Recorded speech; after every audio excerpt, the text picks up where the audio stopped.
கர்த்தருடைய பரிசுத்த நாமம் மகிமைப்படுவதாக. இன்னைக்கு நம்ம என்ன பார்க்க போறோம்னா, கர்த்தருக்குள்ள ஒரு குடும்பம் எப்படி வாழணும், வேதம் நமக்கு என்ன கத்துக் கொடுக்குது, ஒரு மனைவி, ஒரு புருஷன், பிள்ளைகளை எப்படி இருக்கணும் கர்த்தருக்குள்ள அப்படின்றத நம்ம பார்க்கணும். நம்ம வேதம் தான் நமக்கு என்ன தருது, மன மகிழ்ச்சியை கொடுக்குதுன்னு சொல்லி எழுதியிருக்கு. அப்போ தினந்தோறும் நம்ம குடும்ப ஜெபம் பண்றோமா, வேதத்தை ஆராயிரமா? ஏன்னா வேதத்தை ஆராயதுனால நற்குணசாலி ஆனாங்கன்னு சொல்லி வேதத்துல எழுதியிருக்கு. அது நற்புத்தி என்ன பண்ணும், நமக்கு கொடுக்கும். அப்போ புத்தி உள்ள போதகம் எங்க இருக்குன்னு பாத்தீங்கன்னா வேதத்துலதான் இருக்கு. அதை முதல்ல நம்ம படிக்கணும். புருஷனா இருக்கிறவங்க என்ன பண்ணணும், முதல்ல அவங்க நல்லா அந்த வேதத்தை என்ன பண்ணணும், கற்று தேரணும். அப்புறம் மனைவியா இருக்கிறவங்களும் வேதத்தை என்ன பண்ணணும், படிக்கணும். அதுக்கப்புறம் என்ன பண்ணணும், பிள்ளைகளுக்கு அதன் வழியில சொல்லி கொடுக்கணும் இல்லையா? இப்போ கர்த்தர் பாத்தீங்கன்னா சபையில கணவன் மனைவி குடும்பம் இதைதான் ரொம்ப அதிகமா விரும்புறாரு. இப்போ கர்த்தர் பாத்தீங்கன்னா கல்யாணம்ன்றத பைபிள்ல நீங்க வாசிச்சு இருப்பீங்க இல்லையா? மனுஷன் தனிமையா இருப்பது நல்லதல்ல, அவனுக்கு ஏற்ற துணை என்ன பண்ணுவேன், உண்டாக்குவேன்னு சொல்லி கர்த்தர் தான் சொன்னார். அவர் தான் நமக்கு என்ன பண்ணுவாரு, ஏற்ற துணையை உண்டாக்குவார். நம்ம உண்டாக்கிக்க கூடாது. கர்த்தர் தான் என்ன பண்ணுவாரு, நமக்கு ஏற்ற துணையை உண்டாக்குவார் இல்லையா? கல்யாணத்தை பத்தி என்ன சொல்றாருன்னு பாத்தீங்கன்னா, பரலோக ராஜ்யம் தன் குமாரனுக்கு கல்யாணம் செய்த ஒரு ராஜாவுக்கு ஒப்பாய் இருக்கிறதுன்னு சொல்லி அவரோட வருகையையும் மணவாட்டி சபையும் என்ன சொல்றாரு, கல்யாணத்துக்கு தான் ஒப்பிட்டு பேசுறாரு இல்லையா, அவருடைய ராஜ்யத்தை. அதே போல பாத்தீங்கன்னா கானா ஊர் கல்யாணத்துல கர்த்தராகிய இயேசு கிறிஸ்துவை அழைக்கப்படுறாங்க, அவங்க தாயை அழைக்கப்படுறாங்க, மரியாதையும் அப்போஸ்தலர்களையும் அழைக்கப்படுறாங்க. அவங்க கல்யாணத்துக்கு போனாங்க. கல்யாணத்துலதான் அவர் என்ன பண்ணாரு, முதல் அற்புதத்தை செய்யறாரு இல்லையா? தண்ணீரை திராட்சரசமாக மாற்றினது எங்கன்னு பாத்தீங்கன்னா அந்த கல்யாணத்துலதான். கானா ஊர் கல்யாணம்ன்றதை நீங்க படிப்பீங்க. அப்போ கர்த்தர் எவ்வளவா இந்த குடும்பம், பிள்ளைகள், கணவன் இந்த குடும்பத்தை சபைக்குள்ளாக என்ன பண்றாரு, அழைக்கிறாருன்றத பாக்குறோம். சிறந்த குடும்பம் எப்படி இருக்குன்னு பாருங்க. சங்கீதம் 128 அதிகாரம் 1-4 வசனங்கள் வரைக்கும் வாசிக்கலாம். சங்கீதம் 128 அதிகாரம் 1-4 வசனங்கள் வரைக்கும் வாசிக்கலாம். கர்த்தருக்கு பயந்து அவர் வழிகளில் நடக்கிறவன் எவனோ அவன் பாக்கியவான். உன் கைகளின் பிரயாசத்தை நீ சாப்பிடுவாய், உனக்கு பாக்கியமும் நன்மையும் உண்டாயிருக்கும். உன் மனைவி உன் வீட்டோரங்களில் கனிதரும் திராட்சை கொடியைப் போல் இருப்பாள். உன் பிள்ளைகள் உன் பந்தியைச் சுற்றிலும் ஒலிவு மரக் கன்றுகளைப் போல் இருப்பார்கள். இதோ கர்த்தருக்கு பயப்படுகிற மனுஷன் இவ்விதமாய் ஆசீர்வதிக்கப்படுவான். ஆமென். கர்த்தருக்கு பயந்து அவர் வழியில் நடக்கிறவன் எவனோ அவன் பாக்கியவான் சொல்லியிருக்கு. அவன் எப்படி ஆசீர்வதிக்கப்படுவானா, உன் கையின் பிரயாசத்தை நீ என்ன பண்ணுவ, சாப்பிடுவாய், உனக்கு பாக்கியமும் நன்மையும் உண்டாயிருக்கும். வேதம் ஒரு வசனம் சொன்னா அது சத்தியம்ன்றதை நம்ம புரிஞ்சுக்கணும். எந்த ஆசீர்வாதமும் டேர்ம்ஸ் அண்ட் கண்டிஷனோட தான் இருக்கும். நீங்க கர்த்தருக்கு பயந்து அவர் வழியில நடக்கிறவங்களுடைய குடும்பம் எப்படி இருக்கும் பாருங்க. ஒரு கணவன் அப்படி இருக்கிறாருன்னா அவரோட மனைவி எப்படி இருப்பாளாம், உன் வீட்டோரங்களில் கனித்தரும் திராட்சை கொடியை போல இருப்பாள். உன் பிள்ளைகள் உன் பந்தியை சுற்றிலும் ஒலிவ மர கன்றுகளை போல இருப்பாங்க. இதோ கர்த்தருக்கு பயப்படுகிற மனுஷன் இவ்விதமாய் ஆசீர்வதிக்கப்படுவான்னு சொல்லி கர்த்தர் எழுதியிருக்கிறார். இந்த ஆசீர்வாதம் நம்மளுக்கு வேணும்னா முதல்ல என்ன பண்ணும், கர்த்தருக்கு பயப்படணும். கர்த்தருக்கு பயப்படுதுன்னா என்னது, தீமையை விட்டு விலகுவதே கர்த்தருக்கு பயப்படுற பயம். அப்ப எதெல்லாம் வேதம் நமக்கு தீமைன்னு சொல்றதோ அதெல்லாம் நம்ம விட்டு விலகணும். கர்த்தர் நம்ம இருதயங்களை சோதி தெரிஞ்சு பார்ப்பாரு, வெளி தோற்றங்களை கிடையாது. அப்ப இருதயத்தின் சிந்தனைகளும் எல்லாவற்றும் எதெல்லாம் தீமையா இருக்கோ அதெல்லாம் என்ன பண்ணும், விட்டு விலகணும். கெட்ட சிந்தனைகள் நமக்கு உண்டாவதா, இயேசுவின் நாமத்தினால அதை என்ன பண்ணும், விரட்டணும். அப்போ ஒரு கணவன் தேவனுக்கு பயந்து நடக்கும்போது ஒரு மனிதனுக்கு என்ன கிடைக்குமா, இந்த மாதிரி மனைவிகளும் இந்த மாதிரி பிள்ளைகளும் கொடுத்து அவன் குடும்பத்தை கர்த்தர் என்ன பண்ணுவாரு, ஆசீர்வதிப்பாருன்றதை நம்ம பார்க்கிறோம். அப்போஸ்தலர் பாத்தீங்கன்னா பவுலாகிய அப்போஸ்தலர் என்ன பண்றாரு, சுவிசேஷம் அறிவிக்கிறார் இல்லையா, சிறையில அடைக்கப்படும் போது. அப்போ சிறையில இருக்கிற அவங்களுக்கு சுவிசேஷம் சொல்றாரு. கேட்ட உடனே என்ன பண்ணாங்க, சிறைச்சாலையில இருந்த அந்த சிறைச்சாலை அதிபதி அவனும் அவன் வீட்டாரும் என்ன பண்ணாங்க, ஞானஸ்தானம் பெற்றாங்க இல்லையா? அதை நம்ம வாசிக்கலாம். அப்போஸ்தலர் 16 அதிகாரம் 30-34 வசனங்கள் வரைக்கும் வாசிக்கலாம். அவர்களை வெளியே அழைத்து வந்து, ஆண்டவமாரே, இரட்சிக்கப்படுவதற்கு நான் என்ன செய்ய வேண்டும் என்றான். அதற்கு அவர்கள், கர்த்தராகிய இயேசு கிறிஸ்துவை விசுவாசி, அப்பொழுது நீயும் உன் வீட்டாரும் இரட்சிக்கப்படுவீர்கள் என்று சொல்லி அவனுக்கும் அவன் வீட்டிலிருந்த யாவருக்கும் கர்த்தருடைய வசனத்தை போதித்தார்கள். மேலும் ராத்திரியில் அந்நேரத்தில் தானே அவன் அவர்களை அழைத்து கொண்டு போய் அவர்களுடைய காயங்களை கழுவினான். அவனும் அவனுடையவர்கள் அனைவரும் உடனே ஞானஸ்தானம் பெற்றார்கள். பின்பு அவன் அவர்களை தன் வீட்டிற்கு கூட்டிக் கொண்டு போய் அவர்களுக்கு போஜனம் கொடுத்து தன் வீட்டார் அனைவரும் கூட தேவனிடத்தில் விசுவாசம் உள்ளவனாகி மனமகிழ்ச்சியாயிருந்தான். ரட்சிக்கப்படுவதற்கு நான் என்ன செய்ய வேண்டும் அப்படின்னு சொல்லி அந்த சிறைச்சாலை அதிபதி கேட்கும்போது பவுல் என்ன சொல்றாரு? கர்த்தராகிய இயேசு கிறிஸ்துவை விசுவாசி, அப்பொழுது நீயும் உன் வீட்டாரும் ரட்சிக்கப்படுவீங்கன்னு சொல்றாரு. அவர் மட்டும் கிடையாது, அவங்க வீட்டாரும் ரட்சிக்கப்பட்டாங்க இல்லையா? அவனுக்கும் அவன் வீட்டில் இருந்த யாவருக்கும் என்ன பண்ணாங்க? கர்த்தருடைய வசனத்தை போதித்தாங்க. அப்ப கர்த்தரை தெரியலன்னா எப்படி அவங்க விசுவாசிப்பாங்க இல்லையா? அப்ப கர்த்தரை பத்தி என்ன பண்ணோம்? சுவிசேஷம் அறிவிக்கிறதுக்காக தான் கர்த்தர் நம்ம என்ன பண்ணாரு? நம்மளை தேர்ந்தெடுத்தார். அப்போ நம்மளும் என்ன பண்ணோம்? குடும்பமா போய் கர்த்தரை அறியாதவங்களுக்கு கர்த்தரை பத்தி என்ன பண்ணோம்? சுவிசேஷம் அறிவிக்கணும் இல்லையா? சமயம் வாய்த்தாலும் வாய்க்காவிட்டாலும் திருவசங்கத்தை பிரசங்கம் பண்ணுன்னு சொல்றாரு. பவுல் பாத்தீங்கன்னா அந்த ஜெயிலையும் என்ன பண்றாரு? சிறைச்சாலையிலையும் அந்த நேரத்தை அவங்க கிடைக்கும் போது என்ன பண்றாரு? கர்த்தரை குறித்து பிரசங்கம் பண்றாரு இல்லையா? அந்நேரத்தில், அதாவது ராத்திரியில் அந்நேரத்துல தான் என்ன பண்றாங்க? சத்தியத்தை கேட்ட உடனே அவனும் அவனுடைய குடும்பத்தாரும் அனைவரும் என்ன பண்ணாங்க? ஞானசானம். அவன் மட்டும் கிடையாது, அவருடைய குடும்பத்தாரும் என்ன பண்ணாங்க? ஞானசானம் பெற்றாங்கன்றத பாக்குறோம். பின்பு அவன் அவர்களை தன் வீட்டிற்கு கூட்டிக் கொண்டு போய் அவர்களுக்கு போஜனம் கொடுத்து தன் வீட்டார் அனைவரும் கூட தேவனிடத்தில் எப்படி இருந்தாங்க? விசுவாசம் உள்ளவர்களாகி மன மகிழ்ச்சியாய் இருந்தான். இந்த மன மகிழ்ச்சி எப்போ கிடைக்கும்? குடும்பத்துல குடும்பமா எல்லோருமே சேர்ந்து ரட்சிக்கப்பட்டோம். அப்போ குடும்பத்துல இருக்க எல்லோரும் கர்த்தரை விசுவாசிச்சு அவர் மேல பற்றுதலா இருக்கும் போது என்ன நடக்கும்னு பாத்தீங்கன்னா, குடும்பத்துல மன மகிழ்ச்சி இருக்கு, சந்தோஷம் வேதத்துலதான் இருக்கு. வேதம் மட்டும் நமக்கு இல்லாத இருந்தா என்ன பண்ணிருக்கோம்? நம்ம துக்கத்திலேயே வந்து போயிரு. அப்போ வேதம் மட்டும்தான் நமக்கு மன மகிழ்ச்சி. கர்த்தர் தான் நம்மளுக்கு சந்தோஷத்தையும் மன மகிழ்ச்சியும் கொடுப்பாரு. அப்போ அதுவும் குடும்பமா நம்ம கர்த்தரை துதிக்கும் போது எப்படி இருக்கும்? எல்லாருமே நம்ம வீட்டுல இருக்கிறவங்க எல்லோருக்குமே என்ன இருக்கும்? சந்தோஷமும் மன மகிழ்ச்சியும் இருக்கும். அப்போஸ்தலர் 18ஆம் அதிகாரம் 8வது வசனம் வாசிக்கலாம். ஜெப ஆலய தலைவனாகிய கிறிஸ்பு என்பவன் தன் வீட்டார் அனைவரோடும் கர்த்தரிடத்தில் விசுவாசம் உள்ளவனானான். கொரிந்தியரில் அநேகரும் சுவிசேஷத்தை கேட்டு விசுவாசித்து ஞானஸ்தானம் பெற்றார்கள். ஜெப தலைவனாகிய ஆலய தலைவனாகிய கிறிஸ்பு என்பவன் என்ன பண்ணான்? தன் வீட்டார் அனைவரும் கூட கர்த்தரிடத்தில் விசுவாசம் உள்ளவனா இருந்தான்றதை நம்ம பார்க்கிறோம். அப்போ சுவிசேஷத்தை கேட்டு விசுவாசித்து என்ன பண்ணாங்க? அநேக ஞானஸ்தானம் எடுத்தாங்க. அப்ப குடும்பமா தான் என்ன பண்ணாங்க? எல்லாரும் ரட்சிக்கப்பட்டாங்கன்றது நம்ம பாக்குறோம் இல்லையா? சரி, கணவன் முதல்ல எப்படி இருக்கணும் பாருங்க. 1 தீமோத்தேயு 2ஆம் அதிகாரம் 8வது வசனம் வாசிக்கலாம். அன்றியும் புருஷர்கள் கோபமும் தர்க்கமும் இல்லாமல் பரிசுத்தமான கைகளை உயர்த்தி எல்லாம் இடங்களிலேயும் ஜெபம் பண்ண வேண்டும் என்று விரும்புகிறேன். புருஷர்கள்னு போட்டிருக்கு இல்லையா? அப்ப புருஷர்கள் எப்படி இருக்குமா? கோபமும் தர்க்கம் இல்லாமல், அதாவது வாக்குவாதம் பண்றவங்களா இல்லாம பரிசுத்தமான கைகளை உயர்த்தி எல்லா இடங்களிலும் என்ன பண்றோம்? ஜெபம் பண்ண வேண்டும் என்று விரும்பினேன். அப்ப முதல்ல ஜெபம் பண்றீங்களான்னு கேட்கும் போது யார் தான் முதல்ல ஃபர்ஸ்ட் கை தூக்கணும்னு சொல்றாரு? புருஷர்கள் தான் முதல்ல ஜெபம் பண்றது. எல்லாத்துக்கும் என்ன பண்ணணும்? அவங்க தான் முன் வரணும். அவங்க தான் குடும்பத்துக்கு யாரு? தலைவர்கள். அவங்க சரியா இருந்தா குடும்பம் என்ன இருக்கும்? எல்லாமே சரியா இருக்கும். இப்ப கர்த்தர் என்ன பண்ணுவாரு? குடும்ப தலைவன் என்ன பண்ணுவாரு? கேட்பாரு. ஏன் உன் மனைவி நீ என்ன பண்ணல? சத்தியத்தை சொல்லி வழி நடத்தல? ஏன் உன் பிள்ளைகளுக்கு நீ என்ன பண்ணல? சத்தியத்தை சொல்லல? அப்படின்றத கர்த்தர் நம்மள என்ன பண்ணுவாரு? கேட்பாரு. அப்போஸ்தலர் 10ஆம் அதிகாரம் 1லிருந்து 4 வசனங்கள் வரைக்கும் வாசிக்கலாம். இத்தாலியா பட்டாளம் என்னப்பட்ட பட்டாளத்திலேயே 100க்கு அதிபதியாகிய கொர்நேலியு என்னும் பேர் கொண்ட ஒரு மனுஷன் செசரியா பட்டணத்திலே இருந்தான். அவன் தேவ பக்தி உள்ளவனும் தன் வீட்டார் அனைவரோடும் தேவனுக்கு பயந்தவனுமாயிருந்து ஜனங்களுக்கு மிகுந்த தர்மங்களை செய்து எப்பொழுதும் தேவனை நோக்கி ஜெபம் பண்ணி கொண்டிருந்தான். ஒரு 100க்கு அதிபதி கொர்நேலியு உங்களுக்கு தெரியும் இல்லையா? அவன் தேவ பக்தி உள்ள மனுஷனா இருந்தான்றதை நம்ம பாக்குறோம். அவன் என்ன பண்ணுவாராம்? ஜனங்களுக்கு மிகுந்த தானங்களையும் தர்மங்களையும் செய்து கொண்டு எப்போதும் தேவனை நோக்கி ஜெபம் பண்ணி கொண்டிருந்தான். ஆனா அவன் குடும்பம் எப்படி இருந்தது பாருங்க. அவன் தேவ பக்தி உள்ளவனும் தன் வீட்டார் அனைவரோடும் கூட தேவனுக்கு பயந்து இருந்தவங்களா இருந்தான். அவன் குடும்பமா என்ன பண்ணாங்க?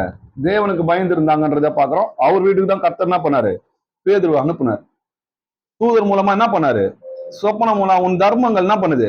எனக்கு கேட்கப்பட்டதுன்றார். உன் ஜெபங்களும் தர்மங்களும் எனக்கு நினைவூட்டுதலா இருந்ததுன்னு சொல்றாரு. 1 பேதுரு 3ஆம் அதிகாரம் 7வது வசனம் வாசிக்கலாம். அந்தபடியே புருஷர்களே, மனைவியானவள் பலவீன பாண்டமாய் இருக்கிறபடியினால் உங்கள் ஜெபங்களுக்கு தடை வராதபடிக்கு நீங்கள் விவேகத்தோடு அவர்களுடனே வாழ்ந்து உங்களுடனே கூட அவர்களும் நித்திய ஜீவனாகிய கிருபையை சுதந்தரித்துக் கொள்ளுகிறபடியினால் அவர்களுக்கு செய்ய வேண்டிய கனத்தை செய்யுங்கள். புருஷர்களே, மனைவியானவர்கள் எப்படி இருக்காங்களா? பலவீன மண்பாண்டமா இருக்கிறபடியால் நீங்க என்ன பண்ணணும்? உங்கள் ஜெபங்களுக்கு தடை வராதபடிக்கு புருஷர்கள் தான் என்ன பண்ணுமா? விவேகத்தோடு அவர்களுடைய வாழணும். அப்ப அவங்க எல்லா விஷயத்திலயும் அவங்க பலவீனமா இருக்கிறதுனால பிசாசு என்ன பண்ணுவான்?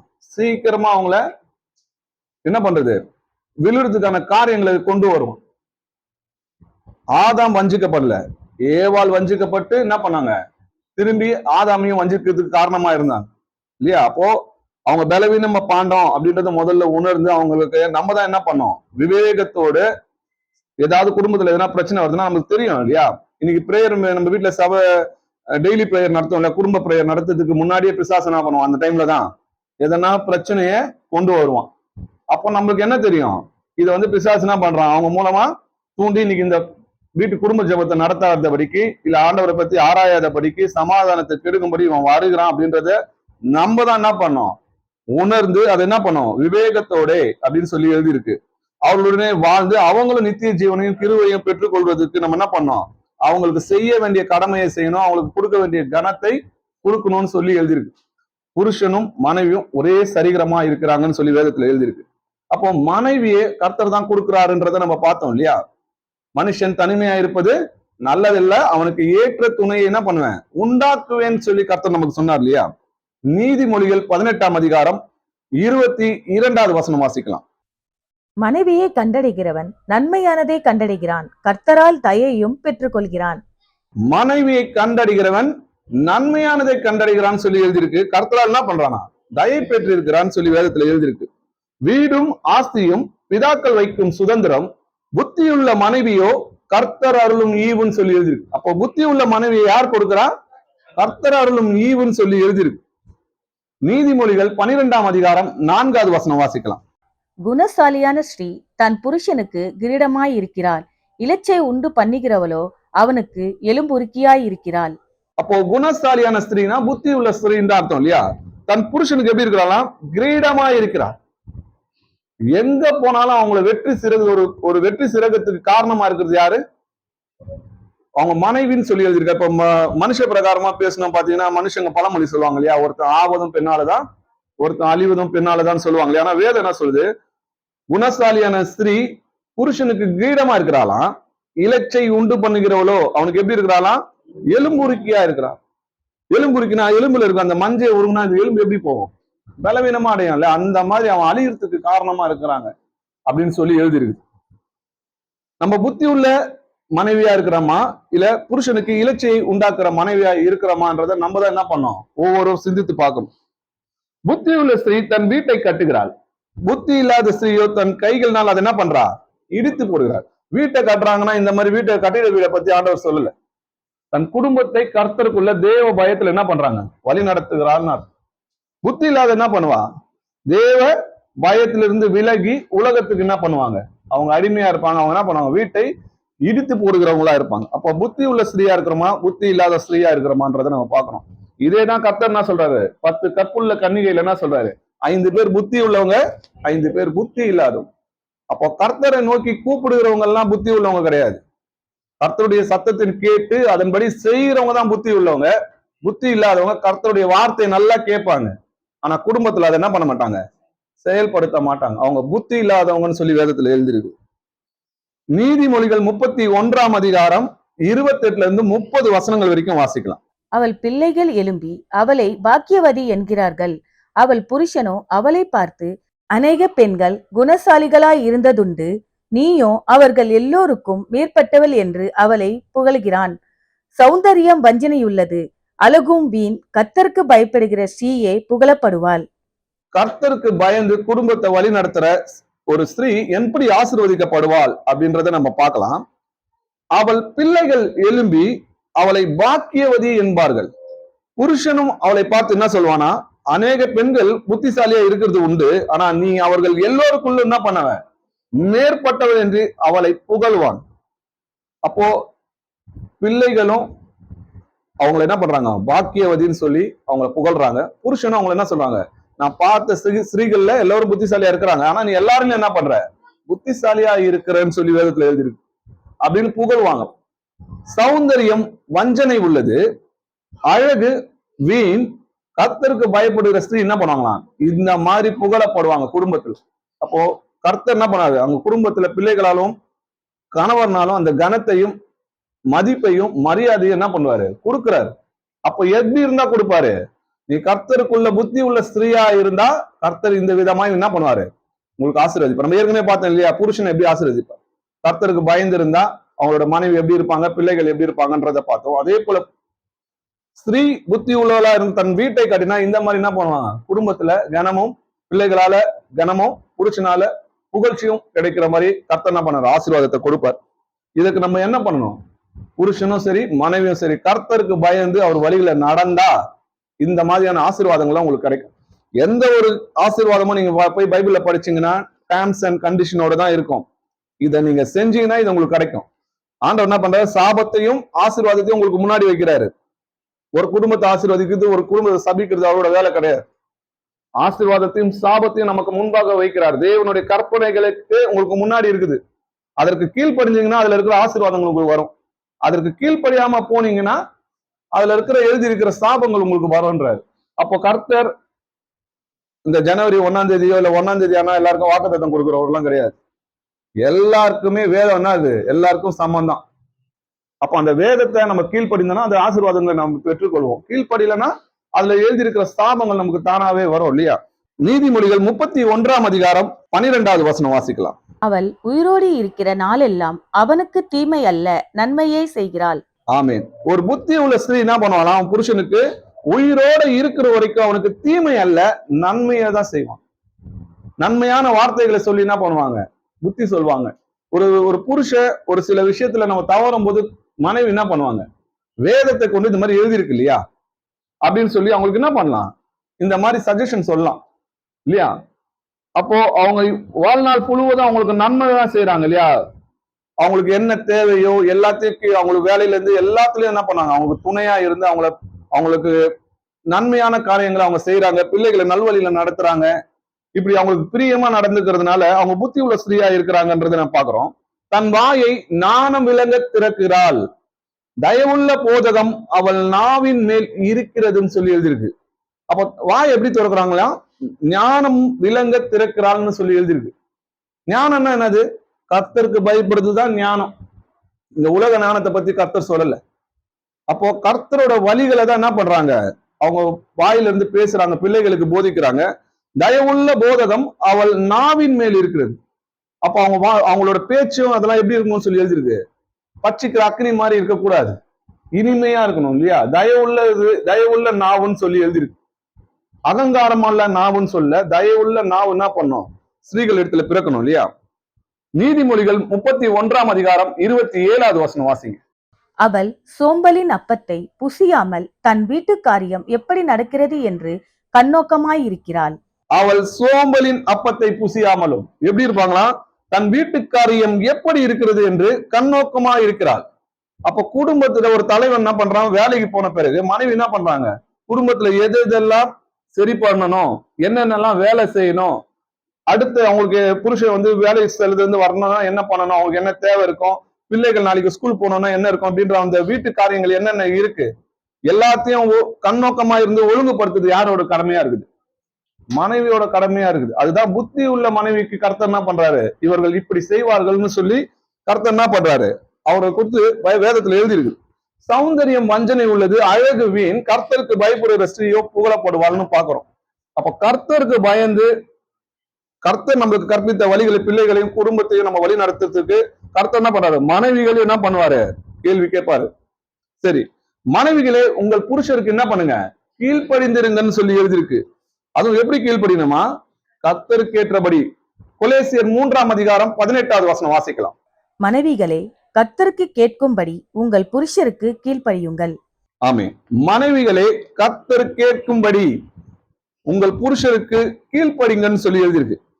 எபேசியர் 5ஆம் அதிகாரம் 22வது வசனம் சொல்லுது, மனைவிகளே கர்த்தருக்கு கீழ்ப்படுகிறது போல உங்கள் சொந்த புருஷருக்கு என்ன பண்ணுங்க, கீழ்ப்படிந்துருங்க. அப்போ கர்த்தர்கிட்ட போய் நம்ம எதிர்த்து பேசுவோமா, கர்த்தர்கிட்ட போய் வாக்குவாதம் பண்ணுவோமா, கர்த்தரை சபிப்போமா?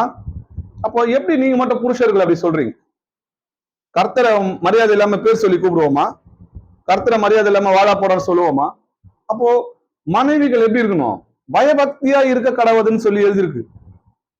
புருஷன்கிட்ட எப்படி இருக்கணுமா? பயபக்தியா இருக்கணும். சாரால் பாத்தீங்கன்னா அபிரகாம ஆண்டவர்னு சொல்லி அழைப்பாங்க. இன்னைக்கு என்ன பண்றாங்க எல்லாரும்? உலகத்தார் எல்லாம் சர்வசாதாரணமா பேர் சொல்லி அழைக்கிறது இன்னைக்கு எப்படி ஆயிடுச்சு? அது அவங்களுக்கு ஒரு ஃபேஷன் ஆயிடுச்சு இல்லையா? ஆனா வேதம் சொல்லுது இது ஒழுங்கற்ற ஸ்திரீ செய்யற காரியம். புத்தி உள்ள ஸ்திரீ என்ன பண்ண மாட்டாங்க? அவங்க பேரை சொல்ல மாட்டாங்க. அவங்க என்ன பண்ணுவாங்க? கர்த்தருக்கு கீழ்ப்படிந்து நடக்கணும்னு சொல்லிடுது. எதுவும் கர்த்தருக்கு கீழ்ப்படிவது போல தன்னுடைய சொந்த புருஷனுக்கு கீழ்ப்படிங்கன்னு சொல்லி எழுதிருக்கு. சரி, எல்லா காரியத்திலுமா வாசிக்கலாம். எபேசியர் 5ஆம் அதிகாரம் 24வது வசனம் வாசிங்க. ஆகையால் சபையானது கிறிஸ்துவுக்கு கீழ்ப்படுகிறது போல மனைவிகளும் தங்கள் சொந்த புருஷர்களுக்கு எந்த காரியத்திலேயும் கீழ்ப்படிந்திருக்க வேண்டும். ஆமென். சபையானது கிறிஸ்துவுக்கு கீழ்ப்படிந்திருக்கிறது போல, எப்படி எல்லா காரியத்திலும் நம்ம கீழ்ப்படிந்திருக்கிறோம், அதே போல மனைவிகளும் தங்கள் சொந்த புருஷருக்கு என்ன பண்ணோம்? எந்த காரியத்திலும் கீழ்ப்படிந்திருக்க வேண்டும். சரி, இப்போ ஒரு காரியம், இது ஒரு டவுட்டாவே ஒருத்தவங்களுக்கு வந்துச்சு. என்னோட புருஷன் என்ன பண்றாரு? என்ன விக்கிராராதனை செய்ய சொல்றாரு. விக்கிரத்தை என்ன பண்ண சொன்னாரு? கழுவி அதுக்கு நமஸ்காரம் செய்ய சொன்னாரு. நம்ம செய்யலாமா? கர்த்தருக்கு உட்பட்ட காரியங்கள்ல எல்லாத்துக்கும் என்ன பண்ணலாம்? கீழ்ப்படியலாம். ஒரு வேதத்தை ஒரு கீழ்ப்படிஞ்சு சத்தியத்தை ஏற்றுக்கொண்ட சகோதரர்கள் அவர் சொல்ற எல்லா காரியத்தையும் கேட்கலாம். இப்போ கீழ்ப்படியாம இருக்கிற ஒரு புருஷனா இருக்கிறாங்க, இல்லைன்னா வேதத்தை அறியாத ஒரு புருஷனை இதை செய்யின்னு சொன்னா நம்ம செய்யலாமான்னு கேட்டா செய்யக்கூடாது. ஏன்னா முதலாவது தேவனுக்கு கீழ்ப்படுகிறதே எங்களுக்கு நியாயமா இருக்கு. கிறிஸ்துவுக்கு முதலாவது நல்லா பாருங்க, மனைவிக்கு புருஷன் தலையா இருக்கிறான், புருஷனுக்கு கிறிஸ்து தலையா இருக்கிறார், கிறிஸ்துவுக்கு தேவன் தலையா இருக்கிறார்னு சொல்லி எழுதியிருக்கு. அப்போ முதலாவது தேவனுக்கு தான் கீழ்ப்படியணும் இல்லையா? ஒரு ராஜா என்ன பண்றாரு? என்ன வணங்கணும்னு சொல்லும் நேபுகாத்நேச்சர் ராஜா என்ன வணங்கணும்னு சொல்லும் போது அவர் என்ன பண்றாங்க? இதை குறித்து உமக்கு பதில் சொல்ல வேண்டிய எங்களுக்கு அவசியம் கிடையாது, முதலாவது தேவனுக்கு கீழ்ப்படிது எங்களுக்கு நியாயமா இருக்குது. யோவானையும் பேதுரு என்ன சொல்றாங்க? இயேசு கிறிஸ்து நாமத்தை குறித்து போதகம் பண்ணக்கூடாதுன்னு அந்த மூப்பர்கள் சொல்றாங்க, வேத பாரகன் சொல்றாங்க இல்லையா? அப்போ அவங்க என்ன சொல்றாங்க? முதலாவது தேவனுக்கு கீழ்ப்படுகிறதே எங்களுக்கு நியாயமா இருக்கு, முதலாவது தேவனுக்கு கீழ்ப்படியணும். தேவன் தான் சொல்றாரு, தேவன் தான் நமக்கு புருஷனையும் மனைவியும் கொடுத்தது, அவர் தான் நம்மளுக்கு மூச்சு சுவாசத்தையும் கொடுத்தது, அவர் தான் இன்னைக்கு நம்மளுக்கு என்ன பண்றாரு? சகல நன்மையும் கொடுத்தது. முதலாவது தேவனுக்கு தான் நம்ம கீழ்ப்படியணும். சரி, புருஷன் மனைவிக்கு எப்படி இருக்கான்? தலையா இருக்கிறான்றதை நம்ம பாக்குறோம். கிறிஸ்து சபைக்கு தலையா இருக்கிறது போல புருஷனும் மனைவிக்கு எப்படி இருக்கிறான்? தலையா இருக்கிறான். அவரே சரீரத்துக்கு ரட்சகமா இருக்கிறார்னு சொல்லி எழுதிருக்கு. எப்படி சபை எல்லாமே யாரு? அவருடைய அவயங்கள். இதுக்கு ரட்சகரா இருக்கிறது யாரு? நம்முடைய இயேசு கிறிஸ்து. அதே போல குடும்பத்துக்கும் புருஷன் தான் என்ன பண்றான்? தலையா இருக்கிறான்றதை நம்ம பார்க்கிறோம். 1 கொரிந்தியர் 11ஆம் அதிகாரம் 3வது வசனம் வாசிக்கலாம்.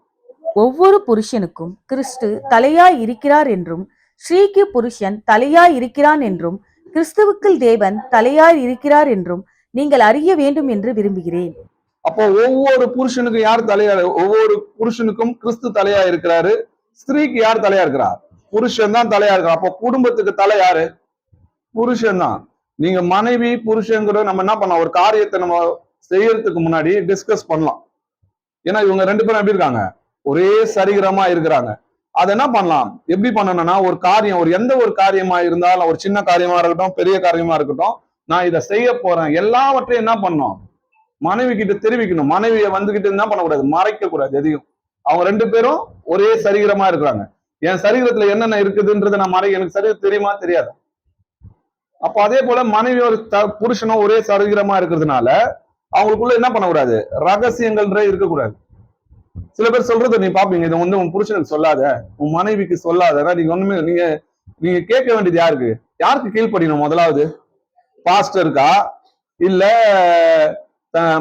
தாய் தகப்பனுக்கா, இல்ல யாருக்கு கீழ்ப்படியணும்? வேதம் சொல்லுது புருஷர்களுக்கு கீழ்ப்படிந்திருங்கன்னு தான் சொல்லி எழுதிருக்கு. அப்ப முதலாவது யார் சொன்னாலும் புருஷன் என்ன சொல்றாரோ அதுதான் கேட்கணும். வேதம் அப்படிதான் நம்மளுக்கு கத்துக் கொடுக்குது. நீங்க எப்போ கல்யாணம் பண்ணி ஒருத்தருக்கு மனைவி ஆயிட்டீங்களோ அப்பவே என்ன பண்ணக்கூடாது? உங்க தாய் தந்தைக்குள்ள என்ன பண்ணணும்? சொல்றதை கேட்கணும்னு அவசியமே கிடையாது. கர்த்தர் சொல்றதை தான் நம்ம என்ன கீழ்ப்படியணும். கர்த்தர் என்ன சொல்றாரு? புருஷருக்கு கீழ்ப்படிந்திருக்கு. அவங்க ஆலோசனையை கேட்கலாம், தப்பு கிடையாது. நம்ம என்ன பண்ணணும்? ஒரு விஷயத்த காரியத்தை முடிவு எடுக்கிறோம்னா, அம்மா சொல்லிட்டாங்க, அப்பா சொல்லிட்டாங்க, எங்களுக்கு மாஸ்டர் ஒருத்தர் இருந்தார் அவர் சொல்லிட்டாரு, எனக்கு பாஸ்டர் ஒருத்தர் இருந்தார் அவர் சொல்லிட்டாருலாம் கிடையாது. இது உங்களோட குடும்பம். உங்க குடும்பத்துக்கு தலை யாரு? புருஷனா இருக்கிறார், அவருதான். அப்ப நீங்க அவருக்கு சரீரத்தில் அவங்க எப்படி இருக்கிறீங்க? ஒன்றா இருக்கிறீங்க. ஒரே சரீரமா இருக்கிறதுனால நீங்க என்ன பண்ணுங்க? 2 பேரும் பேசி என்ன முடிவு எடுக்கணும்ன்றது யார் எடுக்கணும்? புருஷன் தான் முடிவு எடுக்கணும். இதுதான் சரி அப்படின்றத யார் முடிவு எடுக்கணும்? புருஷன் தான் முடிவு எடுக்கணும். ஏன்னா ஆதாம் இப்படிதான் என்ன பண்ணாரு? ஏவாளோட பேச்சை கேட்டதுனால தான் இன்னைக்கு என்னாச்சு? என்ன ஏதுன்றதை விசாரிக்காம அவங்க சொன்னோடனே அந்த பழத்தை என்ன பண்ணாரு? வாங்கி சாப்பிட்டதுனாலதான் இன்னைக்கு மரணம் உண்டாச்சு இல்லையா?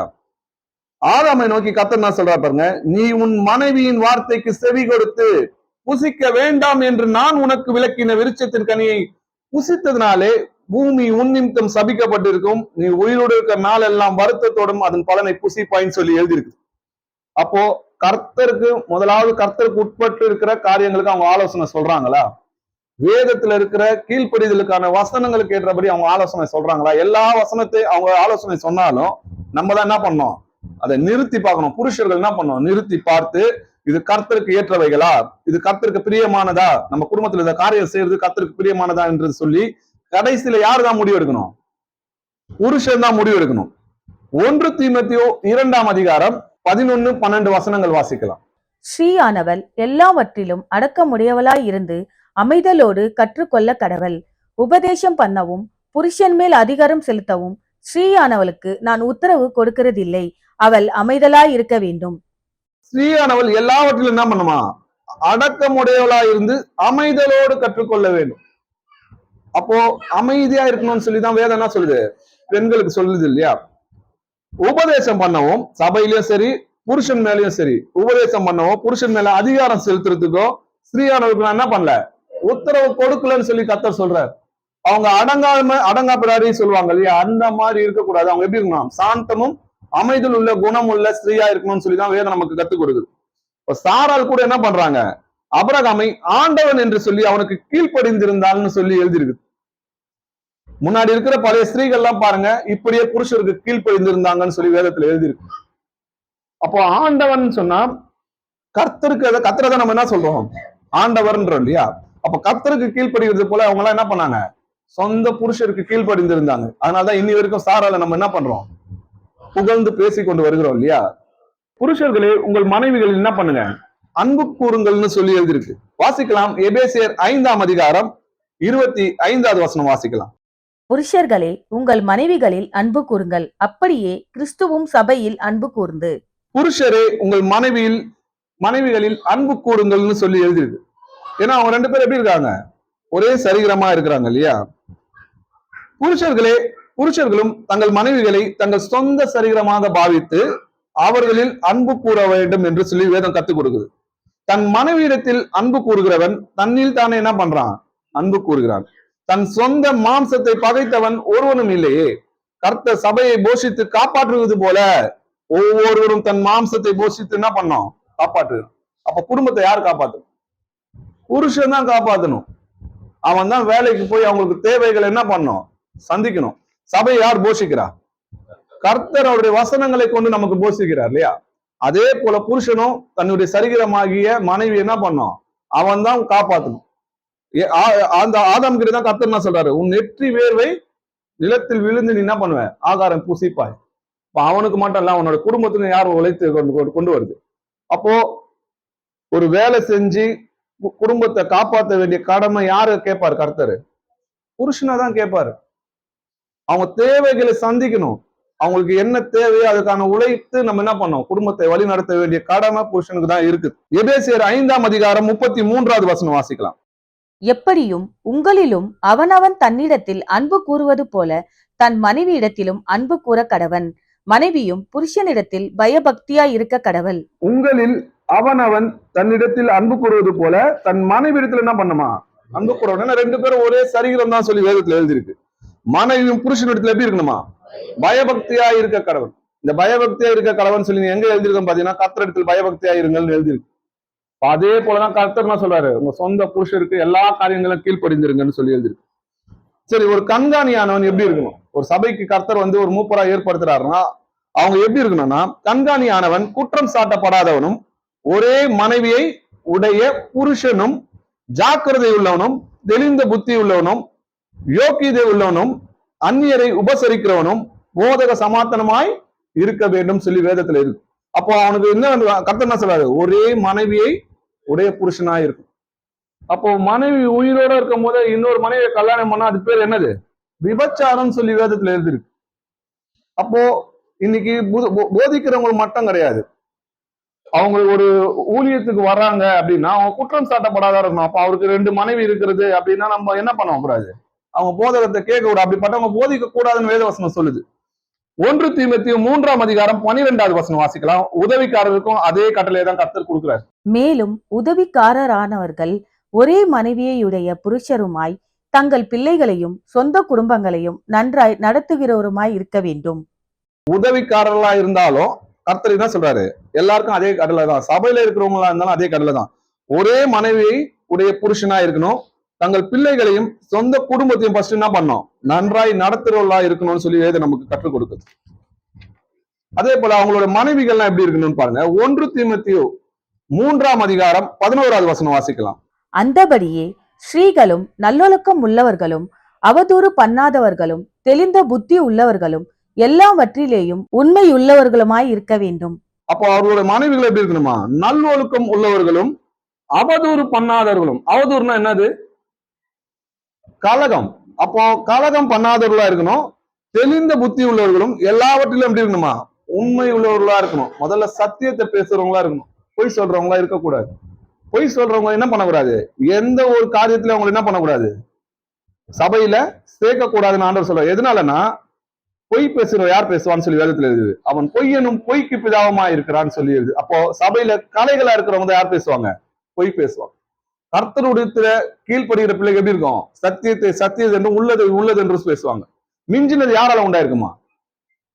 தீமையினால் உண்டாயிருக்கும்னு சொல்லி இருக்கு, எழுதியிருக்கு இல்லையா? அப்போ கண்காணியானவன் தன் சொந்த குடும்பத்தை எப்படி பண்ணணும்? முதல்ல நன்றாய் நடத்த வேண்டும் சொல்லி எழுதியிருக்கு. தன் சொந்த குடும்பத்தை நன்றாய் நடத்துகிறவனும் தன் பிள்ளைகளை சகல நல்வொழுக்கம் உள்ளவர்களாயும் கீழ்ப்படிய பண்ணுவமாயும் இருக்க வேண்டும். ஒருவன் தன் சொந்த குடும்பத்தை நடத்த அறியாதிருந்தால் தேவனுடைய சபையை எப்படி விசாரிக்கும்? நாளைக்கு என்ன கேட்பாங்க? நாளைக்கு எதனா ஒரு பிரச்சனை வந்துச்சுன்னா அவங்க என்ன சொல்லுவாங்க தெரியுமா? முதல்ல உங்க வீட்டுல போய் என்ன பண்ணு சொல்லு, அதுக்கப்புறம் எனக்கு என்ன பண்ணு நீ சொல்லுன்னு சொல்லி அவனை குற்றம் சாட்டுவான். அப்ப அந்த சகோதரன் எல்லா நல்வொழுக்கங்களும் இருந்தா கூட இந்த காரியத்துல அவங்களுக்கு என்ன பண்ணுவாங்க? மற்றவங்க கீழ்ப்படியாதவங்க என்ன பண்ணுவாங்க? அவங்களை குற்றம் சாட்டுவாங்க. அதனால கர்த்தர் என்ன சொல்றாரு? அதனால நீ என்ன பண்ணாத, சபையில வழி நடத்தணும்னா இந்த மாதிரி காரியங்களுக்கு கீழ்பட்டு ஒருத்தர் என்ன பண்ணலாம், இப்படி இருந்தா நீ நியமிக்கலாம்னு சொல்றாரு. 1 தீமோத்தேயு 5ஆம் அதிகாரம் 8வது வசனம் வாசிக்கலாம். ஒருவன் தன் சொந்த ஜனங்களையும் விசேஷமாக தன் வீட்டாரையும் விசாரியாமல் போனால் அவன் விசுவாசத்தை மறுதலித்தவனும் அவிவிசுவாசியிலும் கெட்டவனமாயிருப்பான். ஒருவன் தன் சொந்த ஜனங்களையும் விசேஷமாக தன் வீட்டாரையும் விசாரிக்காமல் போனால் அவனை பத்தி வேதம் என்ன சொல்லுது பாருங்க. அவன் விசுவாசத்தை மறுதலித்தவனும் அவிவிசுவாசியும் கெட்டவனுமா இருக்கும். அப்போ கர்த்தர் என்ன சொல்றாரு? அவனை கெட்டவன் சொல்றாரு இல்லையா? அப்ப முதல்ல என்ன பண்ணோம்? சொந்த ஜனங்க, நம்ம கூட பிறந்தவங்க, அவங்களுக்கு எல்லாம் என்ன பண்ணோம்? சத்தியத்தை சொல்லணும். முதல்ல நம்ம குடும்பத்தை என்ன பண்ணோம்? சத்தியத்தை சொல்லணும். அவங்க கீழ்ப்படியாம போறா அது அடுத்த விஷயம். நம்ம என்ன பண்ணோம்? முதல்ல அவங்களுக்கு போய் சத்தியத்தை அவங்களுக்கு சொன்னோமா, இல்ல அவங்களை குற்றம் சாட்டணுமா? நம்ம எல்லாருமே குற்றவாளி தான் ஒரு காலத்துல இல்லையா? இன்னைக்கு சத்தியத்தை ஆண்டவர் என்ன பண்ணாரு? நமக்கு விலக்கி சொன்னாரு. இந்த இடத்துக்கு வர்றதுக்கு ரொம்ப நாள் ஆச்சுல. நம்மளுக்கு கொஞ்சம் கொஞ்சமா தான் என்ன பண்ணாரு? சத்தியத்துல வழி நடத்தி வந்த பயிற்சினாலும் முயற்சினாலும் நம்ம என்ன பண்ணோம்? நிறைய காரியங்களை இன்னைக்கு விட்டு கர்த்தர் நம்மளை பரிசுத்தமாக்கி இருக்காரு. இன்னும் பரிசுத்தமாக வேண்டிய காரியங்கள் அநேகம் இருக்கு.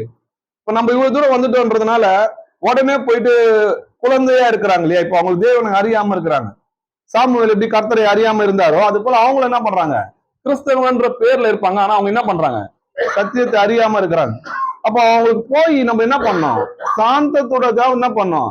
அவங்களுக்கு பிரியமா அன்புடனே தேவ வசனத்தை போதிக்கணும். உங்கள் காரியங்கள் எல்லோரும் வசனம் சொல்லுது, உங்கள் காரியங்கள் எல்லாம் அன்போடே சீர்க்க கடவுள். அப்ப எல்லா காரியமும் அன்போடு இருக்குன்னா இந்த காரியம் எவ்வளவு அன்போடு சொல்லணும். அப்போ அப்படி நம்ம அவங்களுக்கு அதை சொல்ல வேண்டியது நம்மளுடைய கடமையா இருக்குதுன்றதை நம்ம பாக்குறோம். யோசுவா என்ன சொல்றாரு பாருங்க. நானும் என் வீட்டாரமும் கர்த்தரையே சேவிப்போம் என்றார் இல்லையா? அப்போ இந்த யுத்தத்துல நாங்க ஜெயிச்சோன்னா என்ன பண்ணுவோம்? நான் மட்டும் கிடையாது, நானும் என் வீட்டாரும் கர்த்தருக்கு சேவிப்போம். எப்படியாவது ஒரு புருஷன் முடிவு பண்றாரு, மனைவி பிள்ளைகள்லாம் என்ன பண்றாரு? அவங்க கிட்ட கேட்டாரா நம்ம இந்த மாதிரி ஜெயிச்சிட்டா நம்ம அவங்க நம்ம கர்த்தரை சேவிக்கலான்னு? புருஷன் என்ன முடிவு எடுக்கிறாரோ அதுக்கு மனைவிகள் என்ன பண்ணாங்க, மனைவியும் பிள்ளைகள் என்ன பண்றாங்க, கீழ்ப்படிந்தாங்க. அப்போ நானும் என் வீட்டாரும் கர்த்தரையே சேவிப்போம். இன்னைக்கு நம்ம எல்லோரும் எப்படி இருக்கணும், நாமும் நம்ம வீட்டாரும் கர்த்தரையே சேவிப்போம். உபாகமம் 4ஆம் அதிகாரம் 10வது வசனம் வாசிக்கலாம். உன் கண்கள் கண்ட காரியங்களை நீ மறவாதபடிக்கும் உன் ஜீவனுள்ள நாளெல்லாம் அவைகள் உன் இருதயத்தை விட்டு நீங்காதபடிக்கும் நீ எச்சரிக்கையாயிருந்து உன் ஆத்துமாவை ஜாக்கிரதையாய் காத்துக்கொள். அவைகளை உன் பிள்ளைகளுக்கும் உன் பிள்ளைகளின் பிள்ளைகளுக்கும் அறிவிக்க கடவாய். எகிப்துல அற்புதங்களையும் அதிசயங்களையும் என்ன பண்ணாரு, செஞ்சு அந்த ஜனத்தை ரட்சித்தார் இல்லையா? இதை நீ என்ன பண்ணு, உன் பிள்ளைகளுக்கும் உன் பிள்ளைகளோட பிள்ளைகளுக்கு என்ன பண்ணு, அறிவிக்கணும். போகும்போதும் வரும்போதும் என்ன பண்ணணும், கர்த்தர் செய்த அதிசயங்களை நம்ம அவனுக்கு சொல்லணும். இப்போ கர்த்தர் பாத்தீங்கன்னா நம்மளோட சாட்சி இருக்கும் இல்லையா, ஒரு காலத்துல நம்ம எப்படி இருந்தோம். இன்னைக்கு நான் ஒரு காலத்துல ரொம்ப கஷ்டப்பட்டு இருந்தேன். கர்த்தர் இன்னைக்கு என்ன பண்றாரு, என்ன நன்மையான காரியங்களை செஞ்சு என்ன நல்லா வச்சிருக்காரு. நான் ஃபர்ஸ்ட் துன்மார்கனா இருந்தேன், என்னன்னா ஆண்டவர் என்ன பண்ணாரு, நல்வழியில கொண்டு வந்திருக்கிறார். இதெல்லாம் நம்ம பிள்ளைகளுக்கு சொல்லணும். இது இன்னைக்கு நம்ம நல்ல சாப்பாடு சாப்பிட்றோம், நம்ம நல்லா இருக்கிறோம், இதுக்கு காரணம் என்னது, கர்த்தர். நமக்கு கீழே இருக்கிறவங்களை அவங்களுக்கு காட்டணும். எவ்வளவு பேர் பாருங்க இன்னும் சாப்பாடு இல்லாம இந்த மலையில பாருங்க ஒரு தங்குறதுக்கு இடம் இல்லாம இருக்கும்போது கர்த்தர் என்ன பண்றாரு, நமக்கு நன்மையானது செஞ்சிருக்கிறாரு. அதனால நம்ம என்ன பண்ணோம், நாமும் நம் வீட்டார என்ன பண்ணோம், கர்த்தரையே சேவிக்கணும்னு சொல்லி தெய்வ பயத்தை பிள்ளைகளுக்கு எப்ப பண்ணோம், அதுக்கு நேர காலமே கிடையாது. சமயம் வாய்த்தாலும் வாய்க்காவிட்டுல திருவசனத்தை போதகம் சொல்றாரு இல்லையா, பிரசங்கம் பண்றாரு இல்லையா, பிள்ளைகள் என்ன சொல்றாரு, படுத்தாலும் தூங்கினாலும் உட்கார்ந்தாலும் இதை பத்தியே பேசிட்டு இருங்கன்றார். உபாகமம் 6ஆம் அதிகாரம் 6ல இருந்து 9 வசனங்கள் வரைக்கும் வாசிங்க. இன்று நான் உனக்கு கட்டளையிடுகிற இந்த வார்த்தைகள் உன் இருதயத்தில் இருக்க கடவது. நீ அவைகளை உன் பிள்ளைகளுக்கு கருத்தாய் போதித்து, நீ உன் வீட்டில் உட்கார்ந்திருக்கிற போதும், வழிகளில் நடக்கிற போதும், படுத்துக் கொள்கிற போதும், எழுந்திருக்கிற போதும் அவைகளை குறித்து பேசி, அவைகளை உன் கைகளின் மேல் அடையாளமாக கட்டி கொள்வாயாக. அவைகள் உன் கண்களுக்கு நடுவே ஞாபகக்குறியாய் இருக்க கடவது. அவைகளை உன் வீட்டு நிலைகளிலும் உன் வாசல்களிலும் எழுதுவாயாக. இன்று நான் உனக்கு கட்டளையிடுகிற இந்த வார்த்தைகள் உன் எங்க இருக்கணுமா, உன் இருதயத்தில் இருக்க கடவுள். அப்ப அந்த இருதயத்துல அந்த வசனத்தை என்ன பண்ணும், காத்துக்கொள்ளணும்னு சொல்லி எழுதியிருக்கு. நீ அவைகளுக்கு உன் பிள்ளைகளுக்கு என்ன பண்ணும், கருத்தாய் போதித்து, நீ உன் வீட்டில் உட்கார்ந்து இருக்கும் போதும், வழியில் நடக்கும் போதும், படுத்துக் கொள்கிற போதும், எழுந்திருக்கிறது போதும் என்ன பண்ணும், பசங்கள எல்லாம் எப்பெல்லாம் நம்ம டைம் ஸ்பெண்ட் பண்றோமோ அப்பெல்லாம் என்ன பண்ணோம், இதை பத்தி கருத்தா என்ன பண்ணோம், அவங்களுக்கு போதிக்கணும். உன் கையின் மேல் அடையாளமா கட்டி கொள்ளுனா கை கொள்ள கடவாயின்னு சொல்லி எழுதியிருக்கு. அவைகள் உன் கண்களுக்கு நடுவாய் இருக்க கடவுதுன்னா ஞாபகக்குறியா இருக்குன்னா உன் சிந்தனையில என்ன பண்ணும், அது இருக்கணும். அது கீழ்ப்படிதலை குறித்து கர்த்தர் சொல்றார். அந்த வசனத்துக்கு முதலாவது நம்ம கீழ்ப்படிந்து கை கொண்டு நம்ம பிள்ளைகளுக்கு என்ன பண்ணோம், போகும்போதும் வரும்போதும் நம்ம அவங்களுக்கு போதிக்கணும். நல்லா புரிஞ்சுங்க, நம்ம என்ன செய்யறோமோ அதை தான் பிள்ளைகள் செய்யும். நீங்க உங்க தாய் தந்தையை கனம் பண்ணாதான் உங்க பிள்ளைங்க உங்களை கனம் பண்ணும். நீங்க அவங்கள நல்லா பாத்துக்கினாதான் அவங்களும் கடைசி நாட்கள் என்ன பண்ணுவாங்க, நம்ம என்ன செய்யறோமோ அதை தான் பிள்ளைகள் செய்யும்.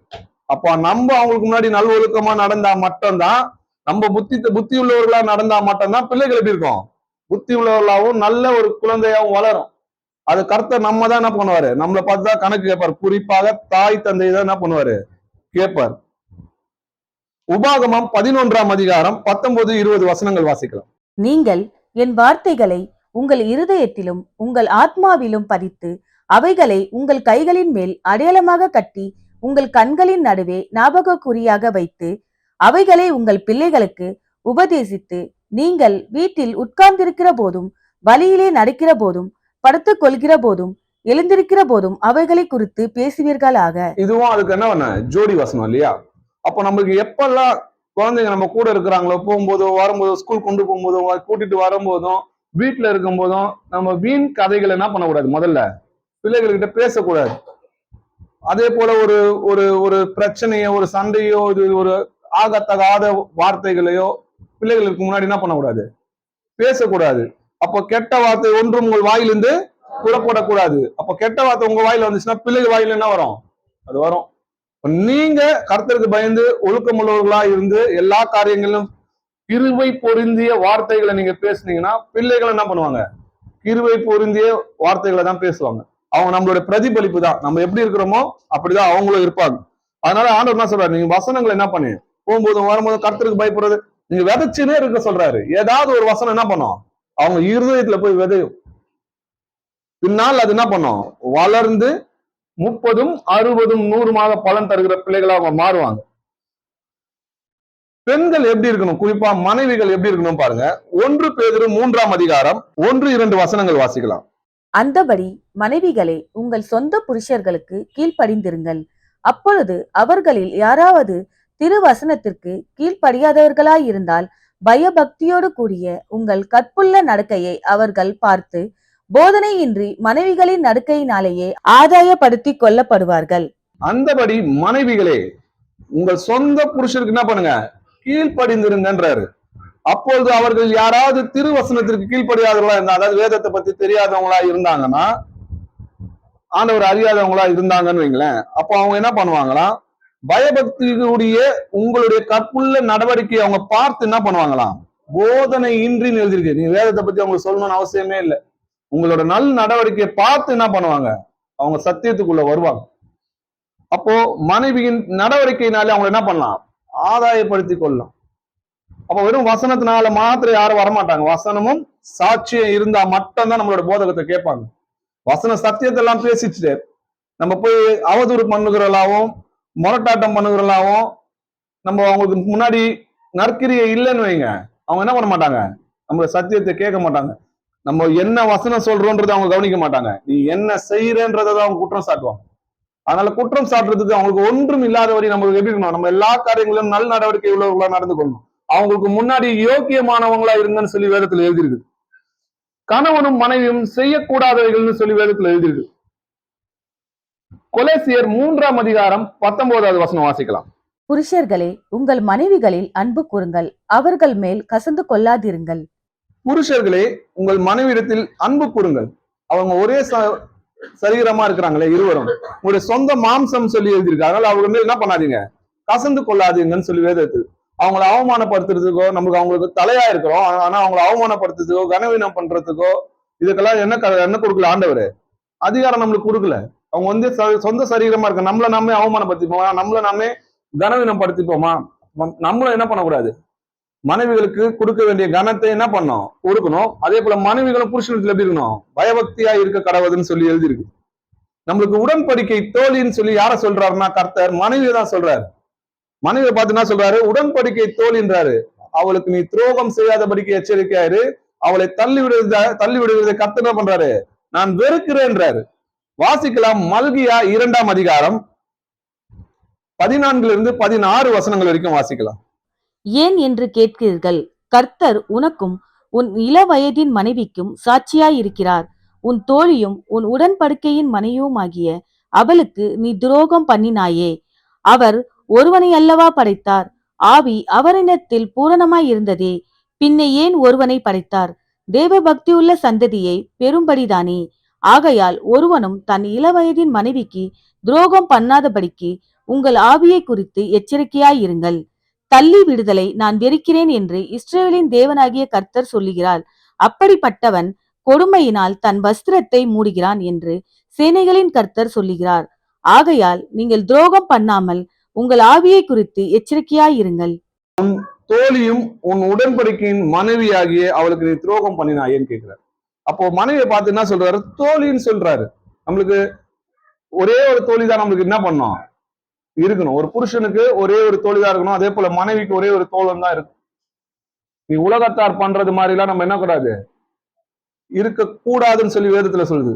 நமக்கு கணவன் தான் அது தோழனா இருக்கணும். அதே போல புருஷனுக்கு தோழினா யாரா இருக்கணும், அது மனைவி மட்டும்தான். வேற யாரும் அவங்களுக்கு என்ன கிடையாது, ஃப்ரெண்ட்ஸ் இருக்கக்கூடாது. யாரும் இருக்கக்கூடாது, அவங்களாம் மத்தவங்களாம் எப்படி இருக்கணும், சகோதர சகோதரிகளா மட்டும்தான் நம்மளுக்கு இருக்கணுமே தவிர மத்தவங்க யாருமே நமக்கு தோழி கிடையாது. வேதம் சொல்லுது மனைவி தான் உன்னோட உடன்படிக்கை தோழி. உடன்படிக்கைன்னா என்னது, மரண பரியந்தம் என்ன பண்ணுவேன், நான் உனக்கு உண்மையா இருப்பேன், நீ எனக்கு என்ன பண்ணுவ உண்மையா இருக்குன்னு சொல்லி நம்ம விவாகம் பண்ணும்போது என்ன பண்ணோம், உடன்படிக்கை பண்ணோம். ஆதாம் உடன்படிக்கை மீறினதுனால்தான் கர்த்தர் என்ன பண்ணாரு, அவர் கூட செஞ்ச உடன்படிக்கை மீறினதுனால்தான் மரணம் உண்டாயிடுச்சு. அதே போல நம்மளும் மனைவிக்கு என்ன பண்ணக்கூடாது, உடன்படிக்கை மீறுதலா இருக்கக்கூடாது. ஒருவரும் தன் இளம் வயது மனைவிக்கு என்ன பண்ணக்கூடாது, துரோகம் செய்யாதபடிக்கு உங்கள் ஆவியை குறித்து எச்சரிக்கையாயிருங்கள்னு சொல்றாரு. தள்ளி விடுதலை நான் வெறுக்கிறேன்னு சொல்லி யார் சொல்றான்னு பாத்தீங்கன்னா இஸ்ரவேலின் தேவனாகிய கர்த்தர் சொல்றார். அப்போ தள்ளி விடுகிறது கர்த்தர் என்ன பண்றது, இந்த டைவர்ஸ் பண்றது இதெல்லாம் கர்த்தர் என்ன சொல்ல விரும்புறதே கிடையாது.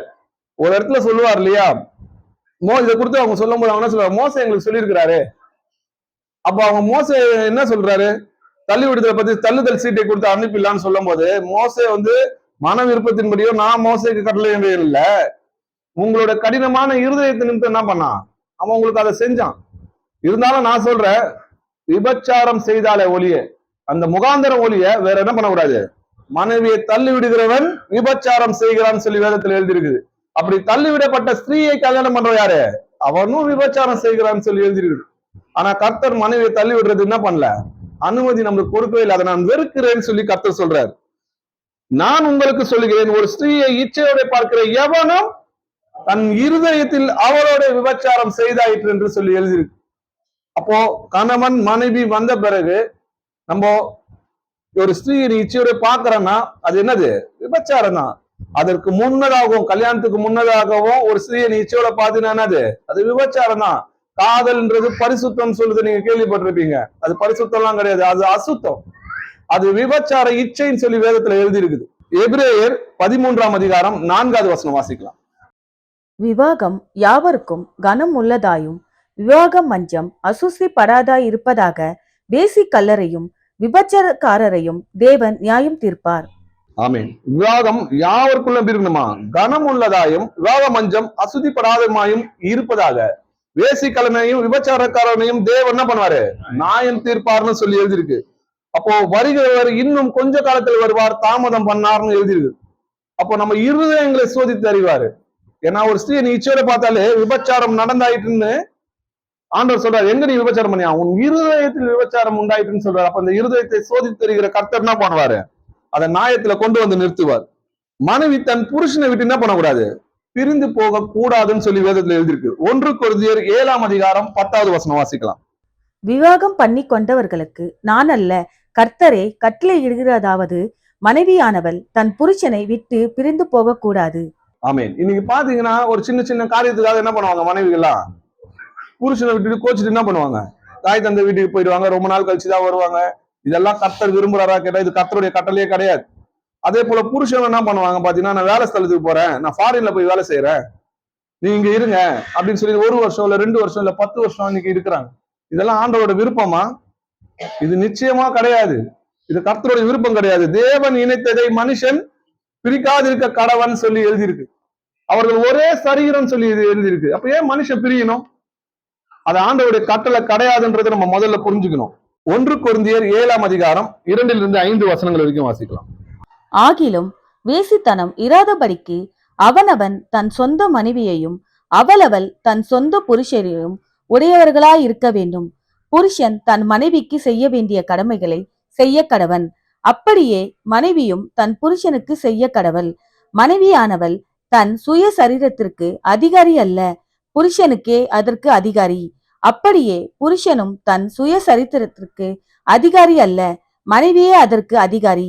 உபவாசத்திற்கும் ஜெபத்திற்கும் இடையிராதபடிக்கு இருவரும் சில காலம் பிரிந்திருக்க வேண்டும் என்று சம்மதித்தால் அன்றி ஒருவரை விட்டு ஒருவர் பிரியாதிருங்கள். உங்களுக்கு விரதத்துவம் இல்லாமையானால் சாத்தான் உங்களை தூண்டிவிடாதபடிக்கு மறுபடியும் கூடி வாழுங்கள். மனைவியும் புருஷனும் பிரிந்திருக்க கூடாதுன்றதை நம்ம பார்த்தோம் இல்லையா? எதனாலனா வேசித்தனம் வராதபடிக்கு அவனவன் என்ன பண்ணுமா, தன் சொந்த மனைவியையும் அவளவள் தன் சொந்த புருஷனையும் உடையவளாய் இருக்க வேண்டும். புருஷன் தன் மனைவிக்கு என்ன பண்ணும், செய்ய வேண்டிய கடமையை செய்ய கடவன். அப்படியே மனைவியும் தன் புருஷனுக்கு என்ன பண்ணும், செய்ய வேண்டிய கடமையை செய்யணும். மனைவியானவள் தன் சரீரத்துக்கு அதிகாரி கிடையாது. அதற்கு அதிகாரி யாருன்னு சொல்லி இருக்கு, புருஷன் தான் அவங்களோட சரீரத்துக்கு அதிகாரி. அதே போல புருஷனோட சரீரத்துக்கு யார் அதிகாரி, அவன் அதிகாரி கிடையாது, மனைவி தான் அந்த புருஷனோட சரீரத்துக்கு அதிகாரியா இருக்கிறாங்க இல்லையா? அப்போ உபவாசத்திற்கும் ஜெபத்திற்கும் தடை வராதபடிக்கு இருவரும் சில காலம் நீங்க 2 பேரும் பேசி வச்சுட்டு பிரிந்து இருக்கலாம்னு, இந்த உபவாசத்துக்கு ஜெபத்துக்கும் இருக்கலாம்ன்றது அந்த நேரத்தை தவிர மற்ற இடத்துல என்ன பண்ண வராது, ஒருவரை ஒருவர் விட்டு பிரியாதிருங்கள்னு சொல்லி எழுதிருக்கு. ஏன்னா பிசாசு என்ன பண்ணுவான், உங்களுக்கு விரோதத்துவம் இல்லாமையினால் சாத்தான் என்ன பண்ணுவான், உங்களை தூண்டி விடாதபடிக்கு மறுபடியும் என்ன பண்ணுங்க, கூடி வாழுங்க. அப்போ கர்த்தர் இணைத்ததை மனிதன் என்ன பண்ணக்கூடாது, பிரிக்க கூடாது. அவங்க எல்லாம் ஒரே சரீரம் ஒன்றாய் தான் இருக்கணும்னு சொல்லிதான் வேதம் என்ன சொல்லுது, மனிதன் தனிமையா இருப்பது நல்லதல்ல அப்படின்னு சொல்லி கர்த்தர் சொல்றாரு. அவனுக்கு ஏற்ற துணையை உண்டாக்குவேன்னு சொன்ன கர்த்தர். அது என்ன பண்ண விடாது, மனுஷனா நீங்களா என்ன பண்ண கூடாது, சண்டைக்கோ விரோதத்துவோ பிரச்சனை ஏதாவது சின்ன சின்ன கோபம் இப்படி எல்லாம் வரும். புருஷன் மனைவி என்ன இருக்கும், சண்டைகள் வரதான் செய்யும் இல்லையா? அப்போ உடனே இதுக்கு என்ன பண்ணது, நான் வந்து எங்க அம்மா வீட்டுக்கு போறேன், தூக்கிட்டு போறாங்க இல்லையா பேக் எல்லாம், அந்த மாதிரிலாம் என்ன பண்ணக்கூடாது. கற்புள்ள கன்னியா இருக்கிற புத்தி உள்ள ஸ்திரீகள் என்ன பண்ணக்கூடாது, அதை செய்யக்கூடாதுன்னு சொல்லி வேதத்துல எழுதிருக்கு. நீங்கள் கோபம் கொண்டாலும் பாவம் செய்யாதிருங்கள், சூரியன் அஸ்தமிக்கிறதுக்கு முன்னாடி என்ன பண்ணுமா, உங்கள் எரிச்சல் தனிய கடவுள். எவ்வளவு அழகா சொல்றாரு பாருங்க. சூரியன் அஸ்தமிக்கிறதுக்காட்டி என்ன பண்ணுமா, உங்க எரிச்சல் தனிய கடவுள். திரும்ப நம்ம என்ன பண்ணோம், கூடி வாழணும். அந்த சண்டை என்ன பண்ணக்கூடாது, அதோட முடிஞ்சிடணும். அதை பத்தி திரும்ப என்ன பண்ணக்கூடாது, பேசுறவங்களா இருக்கக்கூடாது. நம்ம எதை மன்னித்தேனோ அதை கிறிஸ்துவோட சன்னிதானத்துல என்ன பண்ணிருக்கேன், நான் மன்னித்து இருக்கிறேன்னு சொல்லி எழுதிருக்கு. நான் மன்னிச்சுட்டு திரும்ப திரும்ப அதை பேசுறேன்னா நீ என்ன பண்ணல, இருதயத்துல இருந்து மன்னிக்கலன்னு அர்த்தம். யார மன்னிக்கிறோம், சொந்த சரீரத்தையும் நம்ம என்ன பண்றோம், மன்னிக்கிறோம். சரி, அதே போல உடைகள் எப்படி இருக்கணும், உடைகள் ட்ரெஸ் எல்லாம் எப்படி பண்ணணும்னு சொல்லி கூட வேதத்துல நமக்கு ஆண்டவர் கத்துக் கொடுக்குறாரு இல்லையா? ஸ்திரீகள் எப்படி ட்ரெஸ் பண்ணணும்ன்றதை பார்க்கலாம்.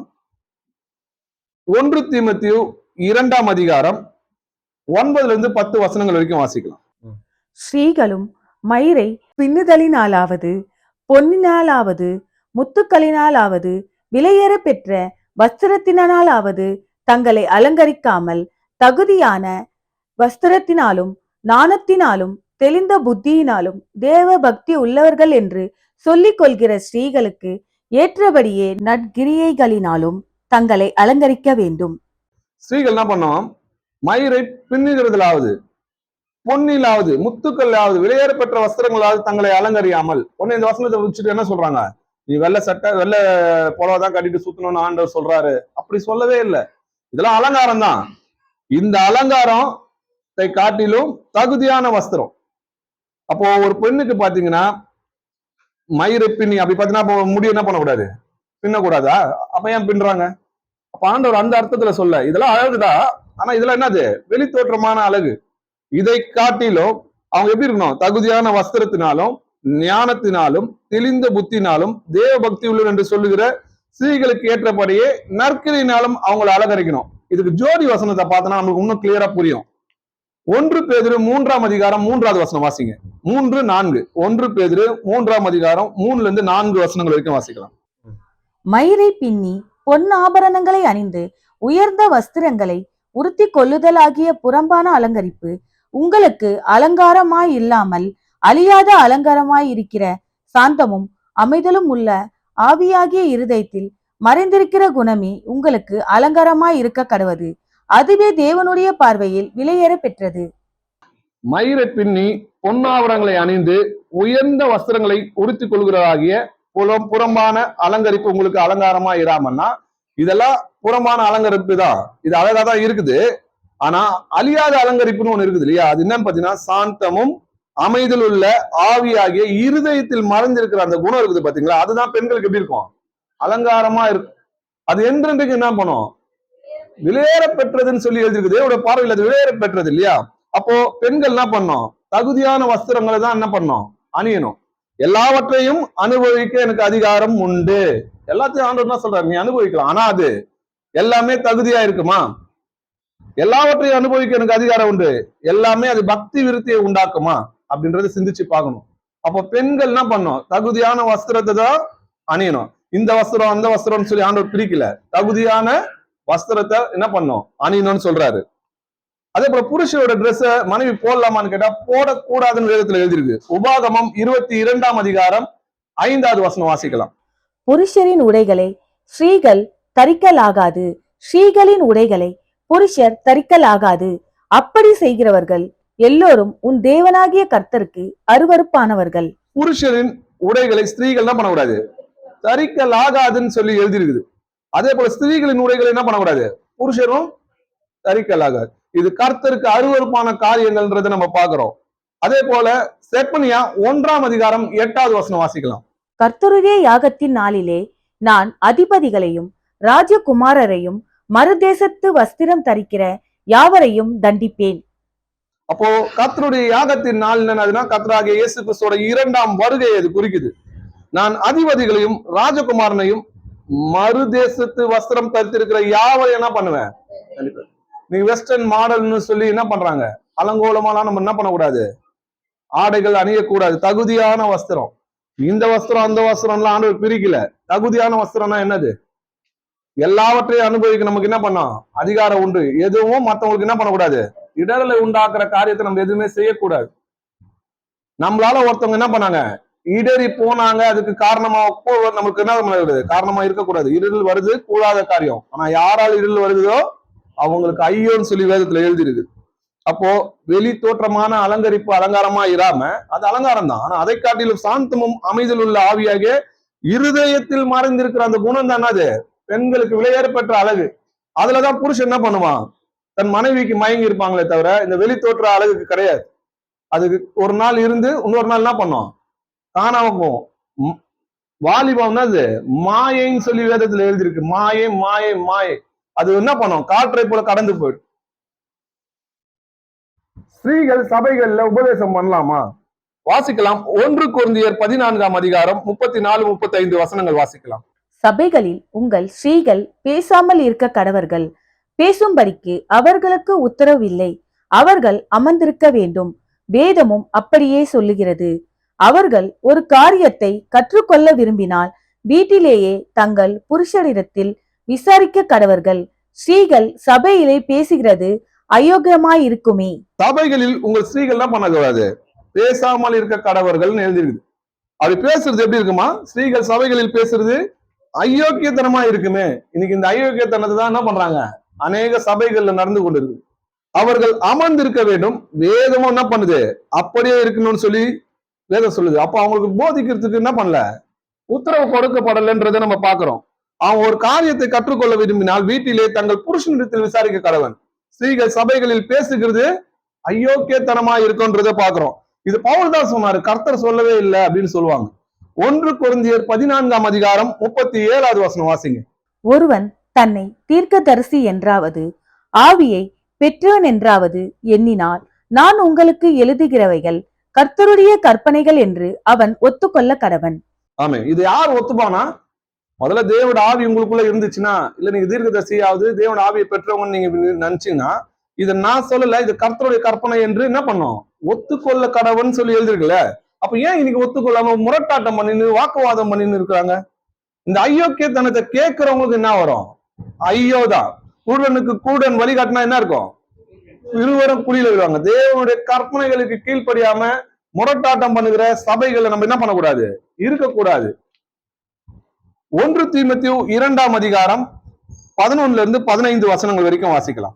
ஸ்ரீயானவள் எல்லாவற்றிலும் அடக்கமுடையவளாயிருந்து அமைதலோடு கற்றுக்கொள்ள கடவள். உபதேசம் பண்ணவும் புருஷன் மேல் அதிகாரம் செலுத்தவும் ஸ்ரீயானவளுக்கு நான் உத்தரவு கொடுக்கிறதில்லை. அவள் அமைதலாய் இருக்க வேண்டும். எண்ணத்தினால் எனில் முதலாவது ஆதாம் உருவாக்கப்பட்டான், பின்பு ஏவாள் உருவாக்கப்பட்டாள். மேலும் ஆதாம் வஞ்சிக்கப்படவில்லை, ஸ்ரீயானவளே வஞ்சிக்கப்பட்டு மீறுதலுக்கு உட்பட்டாள். அப்படி இருந்தும் தெளிந்த புத்தியோடு விசுவாசத்திலும் அன்பிலும் பரிசுத்தத்திலும் நிலை கொண்டிருந்தால் பிள்ளை பேற்றினாலே ரட்சிக்கப்படுவாள். ஸ்ரீயானவள் எல்லாவற்றிலும் என்ன பண்ணோம்? அடக்கமுடையலா இருந்து அமைதலோட கற்றுக்கொள்ள வேண்டும் சொல்லி எழுதியிருக்கு. உபதேசம் பண்ணவும், உபதேசம் பண்றதுலாம் கர்த்தர் என்ன பண்ணல? ஸ்திரீகளுக்கு சபையில அனுமதி கொடுக்கல. புருஷன் மேல் அதிகாரம் செலுத்தவும் ஸ்ரீயானவளுக்கு நான் உத்தரவு கொடுக்கிறது இல்லை. அவள் அமைதலோட இருக்க வேண்டும் சொல்லிதான் வேதம் கற்றுக் கொடுக்குது. எண்ணத்தினால் எனில், எதனால அவங்க அவங்க உபதேசம் பண்ணக்கூடாதுன்னு சொல்றாரு? ஆதாம் முதல்ல உருவாக்கப்பட்டான், பின்புதான் ஏவாள் உருவாக்கப்பட்டாதுன்னு உங்களுக்கு நல்லாவே தெரியும் இல்லையா? ஆவாள் பிசாசு ஆதாம வஞ்சிக்கல. யார வஞ்சிச்சான்? ஏவாளை தான் வஞ்சிச்சான். ஸ்ரீயானவளே வஞ்சிக்கப்பட்டு மீறுதலுக்கு உட்பட்டாள். ஆனாலும் கர்த்தர் என்ன சொல்றாரு? தெளிந்த புத்தியோடும் விசுவாசத்தோடும் அன்பிலும் பரிசுத்தத்திலும் நிலை கொண்டிருந்து பிள்ளைகளை நல்வழியில நடத்தி கொண்டு வந்தீங்கன்னா நீங்க என்ன பண்ணுவீங்க? ரட்சிக்கப்படுவீங்க. அப்ப புருஷன் மேல அதிகாரம் செலுத்துறதுக்கு ஏன் கர்த்தர் அவங்களுக்கு அனுமதி கொடுக்கல? ஏன்னா ஏற்கனவே மனைவியோட பேச்சை கேட்டுதான் என்னது இந்த பாவத்துக்கு உள்ளாத ஆதாம் கெட்டு போனதுக்கு காரணமா இருந்தது. அதனால சபைகள்ல பெண்கள் பேசுறதுக்கோ உபதேசம் பண்றதுக்கோ புருஷன் மேல அதிகாரம் செலுத்துக்கெல்லாம் கர்த்தர் என்ன பண்ணல? அவங்களுக்கு அனுமதி கொடுக்கல. இப்ப நிறைய பேர் பண்றாங்களே, அவங்க எல்லாம் கர்த்தருக்கு சத்துருவா இருந்து என்ன பண்றாங்க? கர்த்தருடைய கற்பனைகளை விட்டு விலகி கர்த்தருக்கு போதிக்கத்தக்கவங்க. அவங்க கர்த்தருடைய கட்டளைக்கு கீழ்ப்படுகிறதா? இதோ அடியேன் கீழ்ப்படுகிறேன், இதோ இருக்கிறேன், சொல்லுங்க கேட்கிறேன்னு சொல்றவங்க தான் யாரு? கர்த்தரோட பிள்ளைங்க. நாங்க இன்னைக்கு நிறைய வெளியெல்லாம் இருக்கிறாங்க, கர்த்தருக்கு என்ன பண்றாங்க? போதிக்கத்தக்கவங்க. அவங்களெல்லாம் விட்டு விலகுன்னு சொல்லி வேதம் நமக்கு கற்றுக் கொடுக்குது. 1 கொரிந்தியர் 11ஆம் அதிகாரம் 5-6 வசனங்கள் வாசிக்கலாம். ஜெபம் பண்ணுகிற போதாவது தீர்க்க தரிசனம் சொல்லுகிற போதாவது தன் தலையை மூடிக்கொள்ளாதிருக்கிற எந்த ஸ்ரீயும் தன் தலையை கனவீனப்படுத்துகிறாள். அது அவளுக்கு தலை சிரைக்கப்பட்டது போலிருக்குமே. ஸ்ரீயானவள் முக்காடித்து கொள்ளாவிட்டால் தலைமயிரையும் கத்தரித்து போட கடவள். தலைமயிர் கத்தரிக்கப்படுகிறதும் சிரைக்கப்படுகிறதும் ஸ்ரீக்கு வெட்கமானால் முக்காடித்து கொண்டிருக்க கடவள். இது நம்ம ஏற்கனவே ஒரு தலைப்பாக பார்த்திருக்கோம் இல்லையா? ஜெபம் பண்ணும் போதாவது தீர்க்க தரிசனம் சொல்லுகிறதாவது தன் தலையை மூடிக்கொள்ளாத இருக்கிற எந்த ஸ்திரீ என்ன பண்றா? தன் தலையை கனவீனப்படுத்துறான்னா அவனோட தலை யாரு? புருஷன்றதை நம்ம பாக்குறோம். அவன் புருஷன் என்ன பண்றாங்க? கனவீனப்படுத்துறாங்க. அது அவளுக்கு தலை சிரைக்கப்பட்டது போல இருக்குமே. ஸ்திரீயானவள் முக்காடு கொள்ளாவிட்டால், அப்படி முக்காடு போட உங்களுக்கு விருப்பமா இல்லைன்னா நீங்க என்ன பண்ணலாம்? தலைமயிரை என்ன பண்ணுங்க? வெட்டிட்டு மொட்டை வச்சுட்டு உட்காருங்க அப்படின்ற. இது எதனால சொல்றாருன்னா, சபைகள்ல ஸ்திரீகள் ஜெபம் பண்ணும் போதாவது இல்ல தீர்க்க தரிசனம் சொல்லும் போதாவது என்ன ஆகும்னா, மற்றவங்களுடைய எல்லாரோட போக்கஸும் எங்க போவோம்? யார் இதை பண்றா, படிக்கிறா, யார் இதை ஜெபம் பண்றா அப்படின்றது அவங்களோட முகத்தை நோக்கி போவோம். அது மற்ற சபையில இருக்கிற பரிசுத்தவான்களுக்கு இடர்ல உண்டாக்க கூடாதுன்றதுக்காக தான் என்ன பண்ண சொல்றாரு? நீ முக்காடு போட்டுக்கணும். அப்படி முக்காடு போடலன்னு வையே, நீ என்ன பண்ண? மொட்டை வச்சுக்க. மொட்டை வச்சுட்டுன்னா என்ன இருக்காது? யாருக்கும் என்ன பண்ணாது? அந்த சிந்தனை, கெட்ட சிந்தனை உண்டாவதுக்கு காரணமா இருக்காது. மத்தவங்க இடர்களுக்கு உண்டாவதுக்கு காரணமா இருக்க மாட்டீங்க. அதனாலதான் பவுல் நான் சொல்றேன், ஒண்ணு முக்காடு போடு, இல்லைன்னா என்ன பண்ணு? மொட்டை அடிச்சுக்கன்னு சொல்றாரு. தூதர் நிமித்தம் ஸ்திரீயானவள் தலையின் மேல் முக்காடு கொள்ளிருக்க கடவுள் அப்படின்னு சொல்லுது. தூதர்ன்றது யார சொல்றான்னா, தேவ வசனத்தை பெற்றுக் கொண்டவர்கள் தேவர்களா இருக்கிறாங்கன்னு சொல்லி சபையில இருக்கிற கீழ்ப்படிந்த சகோதரருக்கு தான் கர்த்தர் என்ன சொல்றாரு? தூதர்கள்னு சொல்லி எழுதி. அப்போ இது மாதிரி ஏற்கனவே பார்த்தோம் இல்லையா? இப்ப நம்ம ஏற்கனவே இந்த தலைப்பை கொடுத்து நம்ம விவரமா பேசணும். தாவீது என்ன பண்ணாரு? இந்த மாதிரியான காரியத்துலதான் தேவ ஆவியை பெற்றிருந்தோம் என்ன பண்ணாரு? விலகி போனதுக்கு காரணமா இருந்தது. இதே என்ன பண்ணுது? சபைகள் இப்படி நடக்க கூடாது இல்லையா? 1 கொரிந்தியர் 11ஆம் அதிகாரம் 17வது வசனம் வாசிக்கலாம். உங்களை புகழாமல் இதை குறித்து உங்களுக்கு கட்டளை கொடுக்கிறேன். நீங்கள் கூடி வருதல் நன்மைக்கேதுவாயிராமல் தீமைக்கேதுவாய் இருக்கிறது. அப்போ நீங்கள் கூடி வருதல் என்னது? சபை கூடி வருதல் தான் கர்த்தர் இங்க சொல்றாரு. நன்மைக்கு ஏதுவாயிராமல் தீமைக்கு ஏதுவாய் இருக்கிறதே. அப்படி இராதபடிக்கு என்ன பண்ணோம்? ஸ்திரீகள் ஜெபம் பண்ணும் போதாவது தீர்க்க தரிசனம் சொல்லும் போதாவது என்ன பண்ணோம்? தலைகள்ல முக்காடு கண்டிப்பா போடணும்னு சொல்றாரு. அப்படி உங்களுக்கு போட விருப்பம் இல்லைன்னா நீங்க மொட்டை அடிச்சுங்க அப்படின்னு கர்த்தர் சொல்றாரு. பிள்ளைகளை உங்கள் பெற்றோருக்கு என்ன பண்ணுங்க? கர்த்தருக்குள் கீழ்ப்படிங்கள், இது நியாயம் சொல்லி எழுதி இருக்குது. பிள்ளைகள் யார் கொடுக்குறா? முதல்ல பிள்ளைகள் கர்த்தரால் வரும் சுதந்திரம், கர்ப்பத்தின் கனி அவரால் கிடைக்கும் பலன் சொல்லி எழுதியிருக்கு. வாசிக்கலாம். மத்தேயு 19ஆம் அதிகாரம் 14வது வசனம் வாசிக்கலாம். இயேசுவோ, சிறு பிள்ளைகள் என்னிடத்தில் வருகிறதற்கு இடம் கொடுங்கள், அவர்களை தடை பண்ணாதிருங்கள், பரலோக ராஜ்யம் அப்படிப்பட்டவர்களுடையது என்று சொல்லி. ஆமே. சிறு பிள்ளைகளை என்னிடத்தில் என்ன பண்ணுங்க? வர்றதுக்கு இடம் கொடுங்க, அவங்களை தடை பண்ணாதுங்க. பரலோக ராஜ்யம் யாரோடையதான்? அப்படிப்பட்டவர்கள்னா கள்ளம் கவடம் இல்லாத இருதயம் தான் இருக்கும். யாருக்கு இருக்கும்? பிள்ளைகள் கிட்ட இருக்கும் இல்லையா? நீங்கள் மனம் திரும்பி பிள்ளைகளை போல் ஆகாவிட்டால் பரலோக ராஜ்யத்தில் நீங்க என்ன பண்ண மாட்டீங்க? பிரவேசிக்க மாட்டீங்கன்னு மெய்யாகவே சொல்றாரு. அந்த பசங்களுக்கு யார் மேலேயும் கசப்பு, கோபம், விரோதம், வைராக்கியம் எதுவுமே இருக்காது. இன்னைக்கு சண்டை போட்டாங்கன்னா அடுத்த நிமிஷம் என்ன பண்ணுவாங்க? சேர்ந்து விளையாடுவாங்க. அந்த போல கபடற்ற இருதயம் உங்களுக்கு இல்லாவட்டி நீங்க என்ன பண்ண முடியாது? தேவனுடைய ராஜ்யத்துக்கு போக முடியாதுன்னு சொல்றாரு. கொலேசியர் 3ஆம் அதிகாரம் 20வது வசனம் வாசிக்கலாம். பிள்ளைகளே, உங்களை பெற்றாருக்கு எல்லாம் காரியத்திலேயும் கீழ்ப்படியுங்கள், இது கர்த்தருக்கு பிரியமானது. கர்த்தருக்கு பிரியமானது என்னதென்று சோதி தெரிஞ்சு பாருங்கன்னு சொல்லி வேதத்துல எழுதியிருக்கு இல்லையா? பிள்ளைகளே, உங்கள் பெற்றோருக்கு எல்லா காரியங்களும் கீழ்ப்படிங்க, இது கர்த்தருக்கு பிரியமானது. நீங்க கர்த்தரை பிரியப்படுத்தணும்னு நினைக்கிறீங்களா? தாய் தந்தைக்கு கீழ்ப்படிங்க, இது கர்த்தருக்கு பிரியமானது. எந்த வயசுலயும் நம்ம கீழ்ப்படிங்க. எபேசியர் 6ஆம் அதிகாரம் 1-3 வசனங்கள் வரைக்கும் வாசிக்கலாம். பிள்ளைகளே, உங்கள் பெற்றாருக்கு கர்த்தருக்குள் கீழ்ப்படியுங்கள், இது நியாயம். உனக்கு நன்மை உண்டாயிருப்பதற்கும் பூமியிலே உன் வாழ்நாள் நீடித்திருப்பதற்கும் உன் தகப்பனையும் உன் தாயையும் கனம் பண்ணுவாயாக என்பதே வாக்குத்தத்தம் உள்ள முதலாம் கற்பனையாயிருக்கிறது. பிள்ளைகளே, உங்கள் பெற்றோருக்கு கர்த்தருக்குள் கீழ்ப்படிங்கள், இது என்னது? நியாயம் சொல்லி எழுதியிருக்குது. அது கூட எதுக்காக கீழ்ப்படி சொல்றாரு பாருங்க. உனக்கு நன்மை உண்டாயிருக்கும்படி படித்தோம், பூமியில் உன் வாழ்நாள் நீடித்திருப்பதற்கும். அப்போ தீர்க்க ஆயுசு உள்ளவங்களா இருக்கணுமா? அப்ப என்ன சொல்றாரு? தாய் தந்தை கீழ்ப்படிங்கன்றாரு. உன் தகப்பனையும் உன் தாயையும் கனம் பண்ணுவாயாக என்பது வாக்குத்தத்தம் உள்ள முதலாம் கற்பனையா இருக்கிறது. பிள்ளைகளுக்கு எது முதலாம் கற்பனையா இருக்குது? பெரியவங்களுக்கு என்ன சொல்றாரு? இஸ்ரவேலே கேள், நம்முடைய தேவனாகிய கர்த்தர் ஒருவரே அப்படின்றது பிரதான கற்பனையா இருக்குது. பிள்ளைகளுக்கு என்ன இருக்குது? தாய் தந்தை கீழ்ப்படிங்க, இதுதான் உங்களுக்கு என்னது முதலாம் கற்பனையா இருக்குது. அப்படி கீழ்ப்படிஞ்சதுன்னா உங்க ஆயுசு நாட்கள் என்ன பண்ணுவேன்? நான் பெருக பண்ணுவேன்றாரு. உபாகமம் 5ஆம் அதிகாரம் 16வது வசனம் வாசிக்கலாம். உன் தேவனாகிய கர்த்தர் உனக்கு கொடுக்கிற தேசத்திலே உன் நாட்கள் நீடித்திருப்பதற்கும் நீ நன்றாய் இருப்பதற்கும் உன் தேவனாகிய கர்த்தர் உனக்கு கட்டளையிட்டபடியே உன் தகப்பனையும் உன் தாயையும் கனம் பண்ணுவாயாக. உன் நாட்கள் நீடித்திருப்பதற்கும் நீ நன்றாய் இருப்பதற்கும் நீ என்ன பண்ணும்? உன் தேவனாகிய கர்த்தர் உனக்கு கட்டளையிட்டபடியே உன் தாய் தகப்பனையும் என்ன பண்ணும்? கனம் பண்ணணும்னு சொல்லிருக்கு. தாய் தந்தையை நிந்திக்கிறவன் என்ன பண்ணணும்னு எழுதிருது? கொல்லப்படணும்னு வேதத்துல எழுதிருக்கு. அதே தாய் தந்தையை கனம் பண்றவன் தீர்க்க ஆயுசுள்ள இருப்பான், நல்லா சந்தோஷமா இருப்பான்றதை நம்ம பாக்குறோம். பிள்ளைகளை நல்வழிகளை நடத்தணும். வாசிக்கலாம் நீதிமொழிகள் 22ஆம் அதிகாரம் 6வது வசனம் வாசிக்கலாம். பிள்ளையானவன் நடக்க வேண்டிய வழியிலே அவனை நடத்து, அவன் முதிர் வயதிலும் அதை விடாதிருப்பான். பிள்ளையானவனை நடக்க வேண்டிய வழியிலே அவனை நடத்து. அவன் வயசானா கூட என்ன பண்ணுவான்? அந்த வழியில தான் அவன் நடப்பான். என்ன பண்ண மாட்டான்? இடறி போக மாட்டான். பிதாக்களே, உங்கள் பிள்ளைகள் திடனற்று போகாதபடி அவர்களுக்கு என்ன பண்ணாதீங்க? கோபம் மூட்டாதிருங்கள்னு சொல்லி எழுதிருக்கு. அப்போ பிள்ளைகளை நம்ம என்ன பண்ணக்கூடாது? கோபம் மூட்டக்கூடாது. அப்படி கோபம் மூட்டினா என்ன பண்ணுவாங்க? திடனற்று போவாங்கன்னு சொல்லி வேதத்துல எழுதிருக்கு. எபேசியர் 6ஆம் அதிகாரம் 4வது வசனம் வாசிக்கலாம். பிதாக்களே, நீங்களும் உங்கள் பிள்ளைகளை கோபப்படுத்தாமல் கர்த்தருக்கேற்ற சிச்சையிலும் போதனையிலும் அவர்களை வளர்ப்பீர்களாக. ஆமென். நீங்களும் உங்கள் பிள்ளைகள் என்ன பண்ணக்கூடாது? கோபப்படுத்தாமலும் கர்த்தருக்கேற்ற சிச்சையிலும் போதனையிலும் அவர்களை என்ன பண்ணோம்? வளர்க்கணும். அப்ப சிச்சை கொடுக்கணும் இல்லையா? கர்த்தருக்கேற்ற சிச்சையை நம்ம என்ன பண்ணோம்? கொடுக்கணும். நீதிமொழிகள் 29ஆம் அதிகாரம் 17வது வசனம் வாசிக்கலாம். உன் மகனை சிச்சை செய், அவன் உனக்கு ஆறுதல் செய்வான், உன் ஆத்துமாவுக்கு ஆனந்தத்தையும் உண்டாக்குவான். ஆமென். உன் மகனை சிச்சை செய்யினா கர்த்தருக்கு ஏற்றபடி என்ன பண்ணும்? வேத வசனங்கள்ல அவனை சிச்சை செய்யணும். அவனுக்கு அப்படி அப்ப என்ன பண்ணுவான்? அவன் உனக்கு ஆறுதல் செய்வான். அவன் ஆத்மாவை என்ன பண்ணுவான்? சந்தோஷம் மனமகிழ்ச்சி உண்டாக்குறவனா இருப்பான். ஞானமுள்ள மகன் தகப்பனுக்கு சந்தோஷத்தை படுத்துகிறான், மதியற்ற மகனோ தன் தாய் என்ன பண்ணுவான்? அலட்சியம் பண்ணுகிறான்னு சொல்லியது.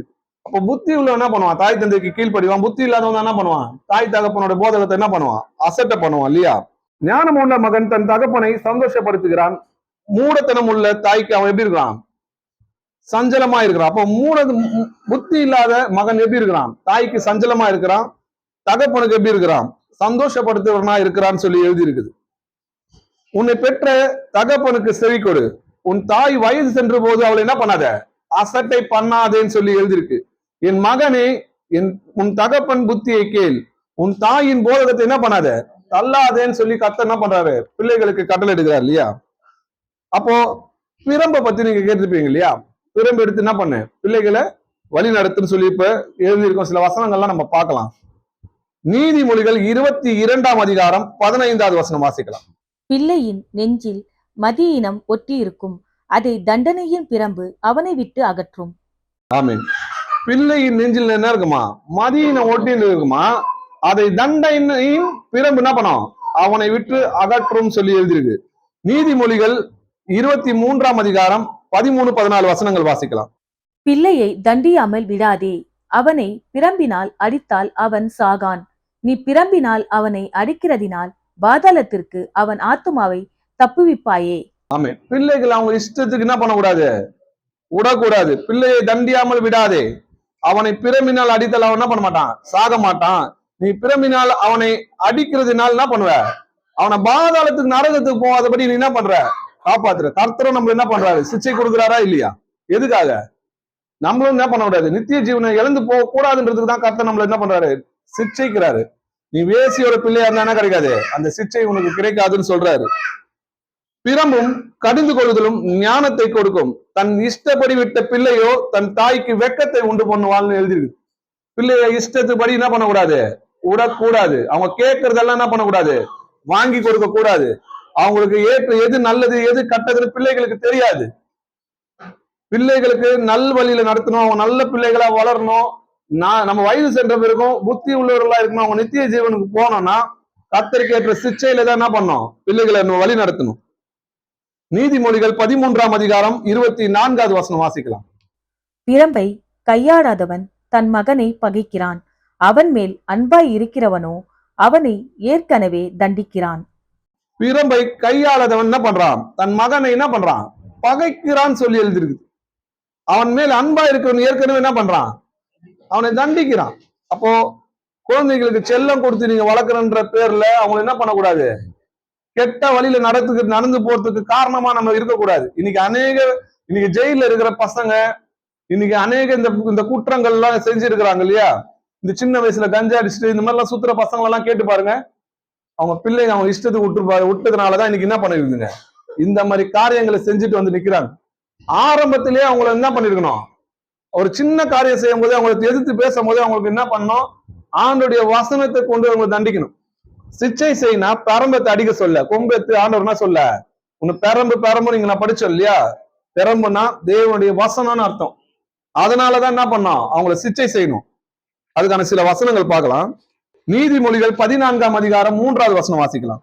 மூடன் வாயிலே அவன் அகந்தைக்கேற்ற மிலாறுண்டு, ஞானவான்களின் உதடுகளோ அவர்களை காப்பாற்றும். மூடனின் வாயிலே அவன் அகந்தைக்கேற்ற மிலார் உண்டு. அப்ப மிலார் என்னன்னு பாத்தீங்கன்னா பெரம்புன்னு அர்த்தம். அவன் வாயில தான் என்ன இருக்குது? இந்த பிரம்பு இருக்குன்னு. அப்ப அது வார்த்தைன்னு அர்த்தம். அர்த்தம் என்ன சொல்றாரு? பூமியை தமது வாக்கின் கோலால் அடித்து தமது வாயின் சுவாசத்தினால் துன்மார்க்கன் என்ன பண்ணாரு? சங்கரிப்பாருன்னு. அப்போ வாக்கின் கோல்னா அவருடைய வார்த்தையை தான் என்ன சொல்றாரு? இங்க கோல்னு சொல்லி எழுதியிருக்கு. சங்கீதம் 23ஆம் அதிகாரம் 4வது வசனம் வாசிங்க.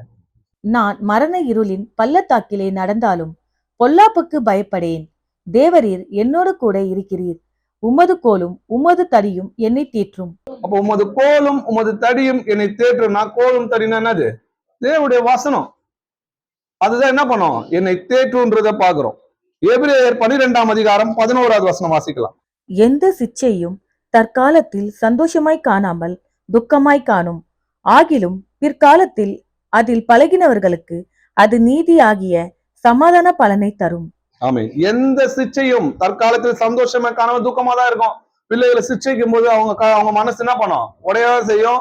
அவங்க கஷ்டப்படதான் செய்வாங்க. ஆனா பிற்காலத்தில் அதுல பழகினவர்களுக்கு அது எப்படி இருக்கும்? நீதியான சமாதானம் ஆகிய பலனத்தை தரும்.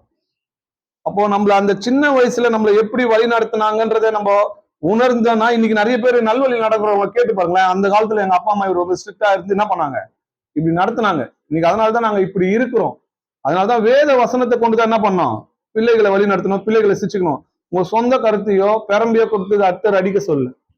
உட்கார்ந்து வேத வசனம் என்ன சொல்லுது, கர்த்தர் என்ன சொல்றாங்க, கர்த்தர் பயத்துல என்ன பண்ணோம்?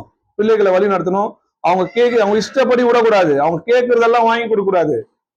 அது பேர் செல்லம் கிடையாது. நீ என்ன பண்ற? அவங்கள பாதாளத்துக்கு கொண்டு போறதுக்கு காரணமா இருக்கிறேன்னு சொல்லி எழுதிருக்கு. அவங்க நித்திய ஜீவனை பெற்றுக்கொள்ளணும்னா நல்வழியில தேவ பயத்தோட பிள்ளைகளை வளர்க்கணும்.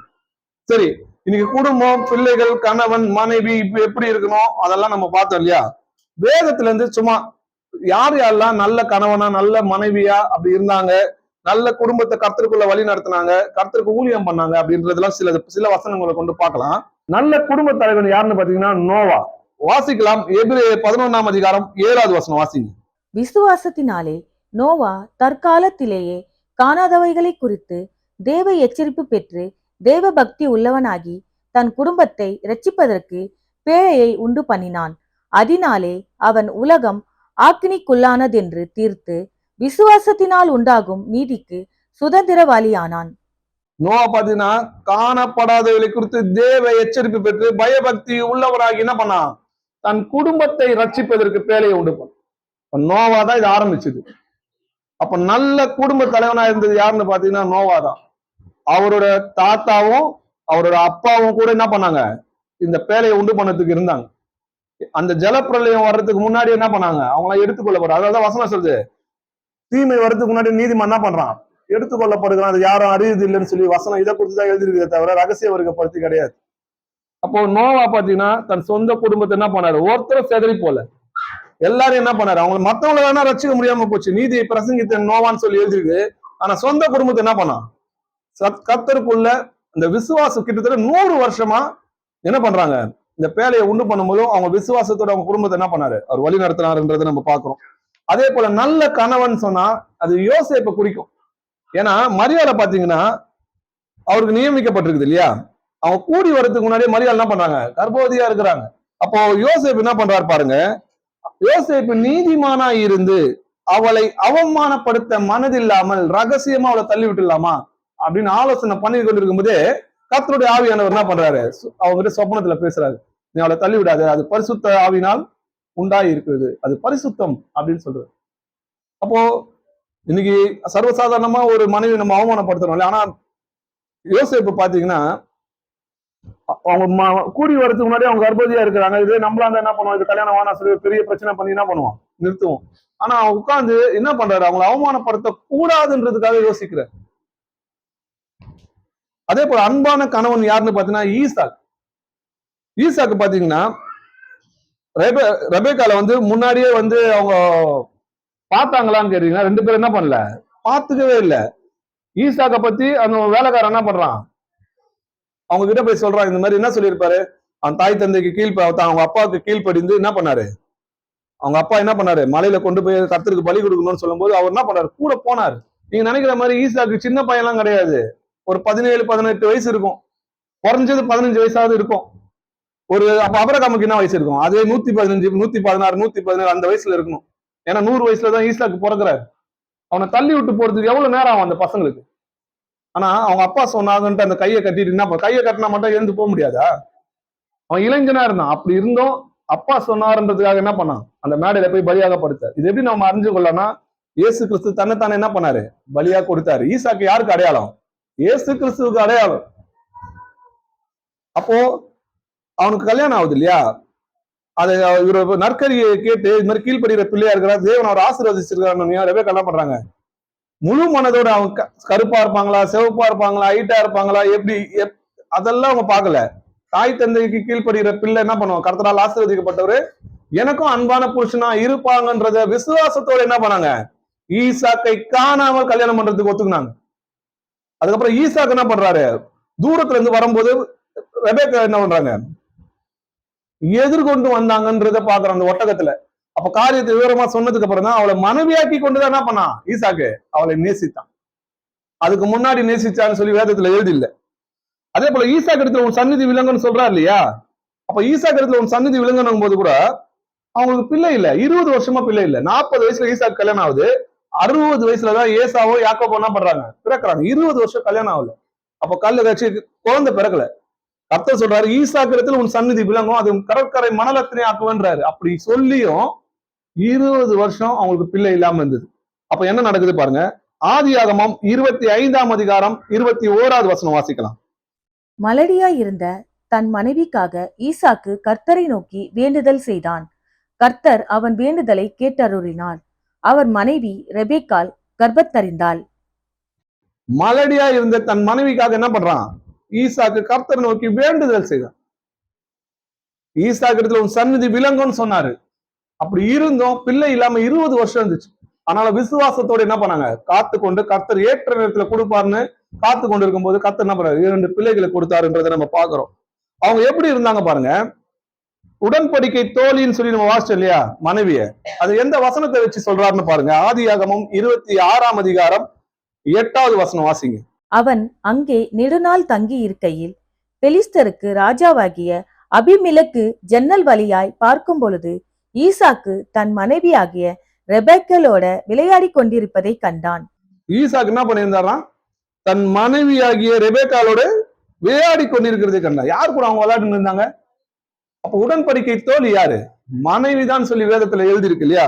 நல்ல அன்பான கணவனா இருந்திருக்கிறார் இல்லையா. அதனால கர்த்தர் என்ன சொல்றாரு, சூரியனு கீழே தேவன் உனக்கு நியமித்த மாயமான நாட்களில் எல்லாம், இதெல்லாம் என்ன நாட்களா, மாயமான நாட்கள் எல்லாம் நீ நேசிக்கிற மனைவியோட நிலையில்லாத இந்த ஜீவ வாழ்வை அனுபவி. இந்த ஜீவனுக்குரிய வாழ்விலும் நீ சூரியனுக்கு இருக்கிற பிரகாசிலும் இதுதான் நம்மளுடைய என்னது பங்குன்னு சொல்லி எழுதியிருக்கு. சரி, இப்போ ஒரு நல்ல குடும்ப தலைவி யாருன்றதை நம்ம பார்க்கலாம். அப்போஸ்தலர் 16ஆம் அதிகாரம் 14-15 வசனங்கள் வாசிச்சு பாருங்க. ஒரு நல்ல குடும்ப தலைவியாக லீதியால் இருப்பதை நீங்க வாசிக்கலாம். அப்பொழுது தியத்திரா ஊராரும் இரத்தாம்பரம் விற்கிறவளும் தேவனை வணங்குகிறவளும் ஆகிய லீதியாள் என்னும் பேருள்ள ஒரு ஸ்திரீ கேட்டுக்கொண்டிருந்தாள். பவுல் சொல்லியவைகளை கவனிக்கும்படி கர்த்தர் அவள் இருதயத்தை திறந்தருளினார். அவளும் அவள் வீட்டாரும் ஞானஸ்தானம் பெற்ற பின் அவள் எங்களை நோக்கி, நீங்கள் என்னை கர்த்தரிடத்தில் விசுவாசம் உள்ளவள் என்று எண்ணினால் என் வீட்டில் வந்து தங்கியிருங்கள் என்று எங்களை வருந்தி கேட்டுக்கொண்டாள். ஆமென். போதும் sister. தேவனை வணங்குவருமாகிய லீதியாள் என்ற ஒரு ஸ்திரீ தேவனுடைய வசனத்தை கேட்கும்போது யாரு அவங்களோட இருதயத்தை திறந்துட்டா? கர்த்தர் தான் அவங்களோட இருதயத்தை திறந்தது. அதுக்கப்புறம் அவளும் அவள் வீட்டார் என்ன பண்ணாங்க? ஞானஸ்தானம் பெற்றாங்க. அப்போ அவன சொல்றாங்க, அவங்கள நோக்கி பவுல பார்த்து என்ன சொல்றாங்க? கர்த்தரிடத்தில் நாங்க விசுவாசம் உள்ளவங்கன்னு நீங்க என்னை எண்ணினா எங்க வீட்டுல என்ன பண்ணுங்க? நீங்க தங்கி இருங்கன்னு சொல்லு. அந்நியரை உபசரிக்க மறவாதிருங்கன்னு. அப்போ அவங்க வசனத்தை கேட்ட பிறகு அவங்க என்ன பண்ணாங்க? தன் சொந்த குடும்பத்தை என்ன பண்ணாங்க? கீழ்ப்படிய சொல்லி அந்த வசனத்துல என்ன பண்ணாங்க? ஞானஸ்தானம் பெற்றுக்கொண்டாங்கன்றதை நம்ம பாக்குறோம். கர்த்தர் அவங்க மனைவியோட இருதயத்தை தான் திறந்தாரு. அவங்க மனைவி என்ன பண்ணாங்க? அவங்க குடும்பத்தையும் ரட்சித்து கொண்டு வந்ததை நம்ம பாக்குறோம். அப்போஸ்தலர் 16ஆம் அதிகாரம் 1வது வசனம் பாருங்க. தீமோத்தேயோட தாயை பத்தி என்ன எழுதிருக்குன்னு பார்க்கலாம். அதன் பின்பு அவன் தெர்பைக்கும் லீஸ்திராவுக்கும் போனான். அங்கே தீமோத்தேயு எண்ணப்பட்ட ஒரு சீஷன் இருந்தான். அவன் தாய் விசுவாசம் உள்ள யூதஸ்ரீ, அவன் தகப்பன் கிரேக்கன். நல்லா பாருங்க, தீமோத்தேயோட அப்பா யாரு? ஒரு கிரேக்கன். அவங்க தாய் யாராம்? விசுவாசம் உள்ள ஒரு யூத ஸ்திரீன்றதை பாக்குறோம் இல்லையா? சரி, இவங்களை குறித்து இவங்க பேர் என்னன்னு கூட பைபிள்ல எழுதியிருக்கும். இவங்களோட பேர் என்ன, அவங்க பாட்டியோட பேர் என்ன கூட எழுதியிருக்கோம். அவங்க பாட்டியையும் தீமோத்தேயோட அம்மாவையும் பத்தி வேதம் என்ன சொல்லுதுன்னு பார்க்கலாம். 2 தீமோத்தேயு 1ஆம் அதிகாரம் 4-5 வசனங்கள் வாசிக்கலாம். உன்னிலுள்ள மாயமற்ற விசுவாசத்தை நினைவு கூறுகிறதினால் என் முன்னோர்கள் முதற்கொண்டு சுத்த மனசாட்சியோட ஆராதித்து வரும் தேவனை நான் சோத்தரிக்கிறேன். அந்த விசுவாசம் முந்தி உன் பாட்டியாகிய லோவிசாலுக்கும் உன் தாயாகிய ஐனிகேலியாளுக்குள்ளும் நிலைத்திருந்தது. அது உனக்குள்ளும் நிலைத்திருக்கிறது என்று நிச்சயித்திருக்கிறேன். உன்னிலுள்ள மாயமற்ற விசுவாசத்தை நினைவு கூறுவதனால் உன் முன்னோர்கள் முதற்கொண்டு சுத்த மனசாட்சியோடு ஆதரித்து வரும் தேவனை நான் ஸ்தோத்தரிக்கிறேன்னு சொல்லிட்டு உன் பாட்டி ஆகிய லேவிசாலுக்குள்ளும் உன் தாய் ஆகிய ஐனிகேயாளுக்குள்ளும் நிலைத்திருந்தது. அவங்களுடைய விசுவாசம் எப்படி இருந்துச்சான்? தாயும் அவங்களுடைய பாட்டியும் எப்படி இருந்தாங்களாம்? கர்த்தருக்குள் விசுவாசமா இருந்தாங்கன்னு சொல்லி ஒரு பாட்டியை குறித்தும் அவங்க தாயை குறித்தும் என்ன சொல்லுது வேதம் புகழ்ச்சியா எழுதுறதை நம்ம பாக்குறோம். நல்ல புத்தி உள்ள மனைவி யாருன்னு பாத்தீங்கன்னா சிப்போரால நம்ம பார்க்கலாம். சிப்போரால் என்ன பண்றாங்க? கர்த்தர் என்ன பண்றாரு? மோசேவை அழைக்கிறார் இல்லையா? அழைக்கும் போது என்ன நடக்குது? வழியில அவங்கள கொல்ல பாக்குறாரு. ஏன் கொல்ல பாக்குறாரு? நம்ம ஏற்கனவே இதை பார்த்து விவரமா பேசணும், இருந்தாலும் சுருக்கமா சொல்றேன்.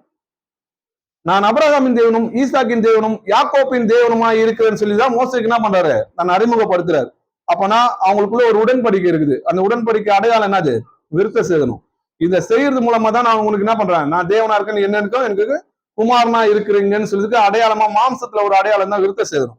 அப்போ மோசேயும் விருத்த சேதனம் பண்ணப்பட்டவர் இல்லையா? அது என்ன பண்றாங்க?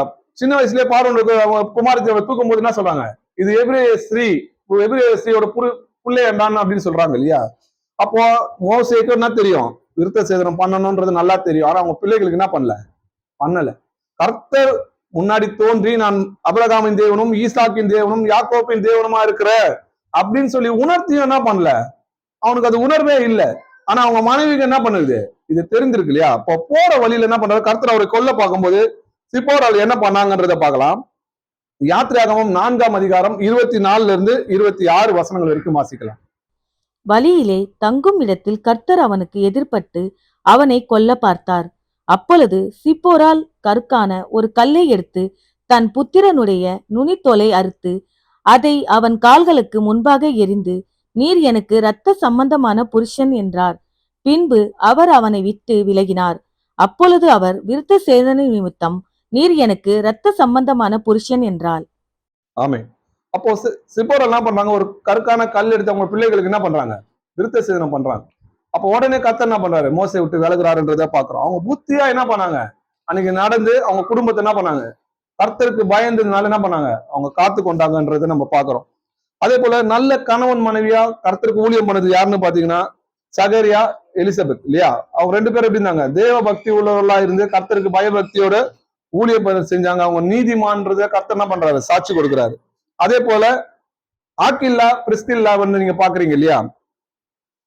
1 கொரிந்தியர் 16ஆம் அதிகாரம் 19வது வசனம் வாசிக்கலாம். ஆசியா நாட்டில் உள்ள சபையார் உங்களை வாழ்த்துகிறார்கள். ஆக்கிலாவும் பிரிஸ்கிலாலும் தங்கள் வீட்டிலேயே கூடுகிற சபையோட கூட கர்த்தருக்குள் உங்களை மிகவும் வாழ்த்துகிறார்கள். ஆமென். அப்போ ஆக்கிலாவும் பிரிஸ்கில்லாவும் எப்படி இருந்தாங்க? வீடுகள்ல சபை என்ன பண்றாங்க, நடத்தி கொண்டு குடும்பமா என்ன பண்ணாங்க, ரட்சிக்கப்பட்டு வழி நடத்தும். அவங்க வெறும் வீட்டுல சபை கூடி வருது மட்டும் நடத்தல, ஊர் ஊரா போய் என்ன பண்ணாங்க, கர்த்தரை குறித்து என்ன பண்ணாங்க, பிரசங்கம் பண்ணியிருந்தாங்க. ஏபேசி பட்டணத்துக்கு போனாங்க, கொருந்து பட்டணத்துக்கு போனாங்க. இப்படி ஒரு ஒரு பட்டணமா போய் கர்த்தரோட சுவிசேஷ வேலைகள் என்ன பண்ணாங்க, குடும்பமா செஞ்சு என்ன பண்ணாங்க, ஊழியர் செஞ்சாங்கன்னு நீங்க நிறைய வசனங்கள் நீங்க வீட்டுல போய் படிச்சு பாத்தீங்கன்னா, அப்போஸ்தலர்ல படிச்சு பாத்தீங்கன்னா உங்களுக்கு புரியும். அப்போஸ்தலர் 18ஆம் அதிகாரம் படிச்சு பாருங்க. அவங்க வந்து வீட்டுல மட்டும் இல்ல, வெளியவும் ஊர் ஊரா போய் என்ன பண்ணாங்க, கர்த்தரோட உபதேசத்துக்கு கீழ்ப்படிந்திருந்தாங்க. அதே போல இன்னைக்கு நல்ல கணவன் மனைவி எல்லாம் பார்த்தீங்க இல்லையா, கீழ்ப்படியாதவங்களையும் நம்ம பார்க்கணும் இல்லையா. வேதத்துல கீழ்ப்படியாதவங்களும் ஆண்டவர் சுத்தி காட்டுறாரு இல்லையா. எசபேல்னு ஒரு மனைவி இருப்பாங்க, ஆகாபோட மனைவி இல்லையா. இன்னைக்கு ஆகாப் விழுந்ததுக்கும் அவன் குடும்பம் அழிஞ்சு போனதுக்கும் காரணம் இருந்தது யாரு, இந்த எசபேல்ன்ற இந்த ஆலோசனை தான். அன்னைக்கு எப்படி ஏவாள் வந்து கர்த்தருடைய கட்டளைகளை மீறி நடந்து தம் புருஷனுக்கு என்ன பண்ணாங்க, உபதேசம் பண்ணாங்க. அதேனாலதான் அவன் பாவம் செய்யறதுக்கு தூண்டுறதுக்கு காரணமா இருந்தது இல்லையா. அதே போல எசபேல்ன்றது ஆகாப்பு விழுந்து போறதுக்கு காரணமா இருக்கும். ஒரே ஒரு வசனம் மட்டும் படிக்கலாம். 1 ராஜாக்கள் 21ஆம் அதிகாரம் 25வது வசனம் வாசிக்கலாம்.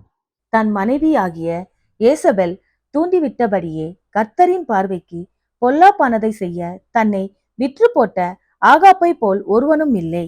ஆமென். எசபேல் தான் என்ன பண்றா, தூண்டி விடுறா கர்த்தருக்கு விரோதமான பாவத்தை செய்யறதுக்கு.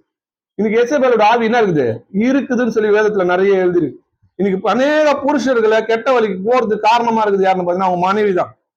அவங்களுடைய கெட்ட அந்த ஆலோசனை தான் என்ன பண்ணுது, கர்த்தருக்கு பயப்படுற பயம் இல்லாம இந்த உலகத்துக்கு அடிமையாக்கி வச்சிருக்கிறது தான் என்ன பண்ணுது. அவன் தான் என்ன பண்ணுவான், புருஷனை அடிமையாக்கி வச்சுருப்பாங்க. அவங்க குடும்பத்துக்கும் ஆகாதவளா இருக்கிறான்னு சொல்லி வேதத்துல எழுதி இருக்குது. அதே போல குடும்பமா கர்த்தருக்கு விரோதமா பாவம் செஞ்சது யாருன்னு பாத்தீங்கன்னா அனனியா, சப்பிரா. கணவன் மனைவி இருவரும் என்ன பண்றாங்க, இந்த பணத்துக்காக கர்த்தர் இடத்துல என்ன பண்ணாங்க, பொய் சொல்லும்படி பிசாசு என்ன பண்றான், அவங்க இருதயத்தை தூண்டுறான். இருதயத்தை சோதித்து அறிகிற கர்த்தருக்கு நீ என்ன செய்யற ஏது செய்யறன்னு அறியாமலா இருப்பாரு. கர்த்தர் என்ன பண்றாரு, அவங்களை அங்கேயே கணவனும் மனைவியும் கொன்று போடுகிறத பாக்குறோம். அதே போல கீழ்ப்படியாத மனைவியா பாத்தீங்கன்னா மீகால்னு பாக்குறோம். 2 சாமுவேல் 6ஆம் அதிகாரம் 16வது வசனம். தாவீதோட மனைவி தான் மீகால்ன்றதை நம்ம புரிஞ்சுக்கணும். அவங்க சவுலோட பெண். 2 சாமுவேல் 6ஆம் அதிகாரம் 16வது வசனம் வாசிக்கும். கர்த்தருடைய பெட்டி தாவீதின் நகரத்திற்குள் பிரவேசிக்கிற போது சவுலின் குமாரத்தி ஆகிய மீகால் பலகனி வழியாக பார்த்து தாவீது ராஜா கர்த்தருக்கு முன்பாக குதித்து நடனம் பண்ணுகிறதை கண்டு தன் இருதயத்திலே அவனை அவமதித்தாள். ஆமே.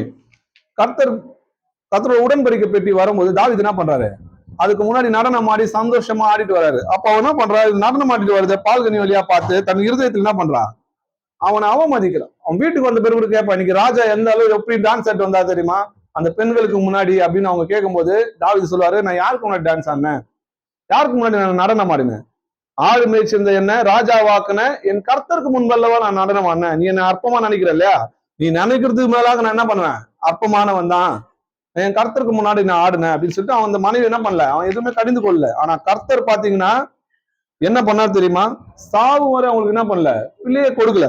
2 சாமுவேல் 6ஆம் அதிகாரம் 23வது வசனம் வாசிங்க.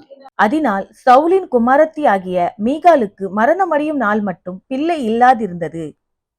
மரணம் அடையும் நாள் வரைக்கும் என்னது, பிள்ளை இல்லாது இருந்தது. அதே போல கீழ்ப்படியாத மனைவி நம்ம உதாரணமா இன்னொருத்தவங்க யாருன்னு பார்க்கலாம், லோத்தோட மனைவி. அவரை வெளியே கொண்டு போய் விட்டு என்ன சொல்றாங்க, நீ பின்னிட்டு திரும்பி பார்க்காதேன்னு சொல்றாரு. அப்போ அவங்க சொன்னதை கேட்காம புருஷன் பேச்சையும் கேட்கல, அந்த தூதனுக்கும் பயப்படாம என்ன பண்றாங்க, தங்கள் ஆஸ்தியை பத்தி என்ன பண்றாங்க, திரும்பிட்டு பாக்குறாங்க. பார்த்து அவங்க உப்பு தூணாங்க போனாங்க இல்லையா.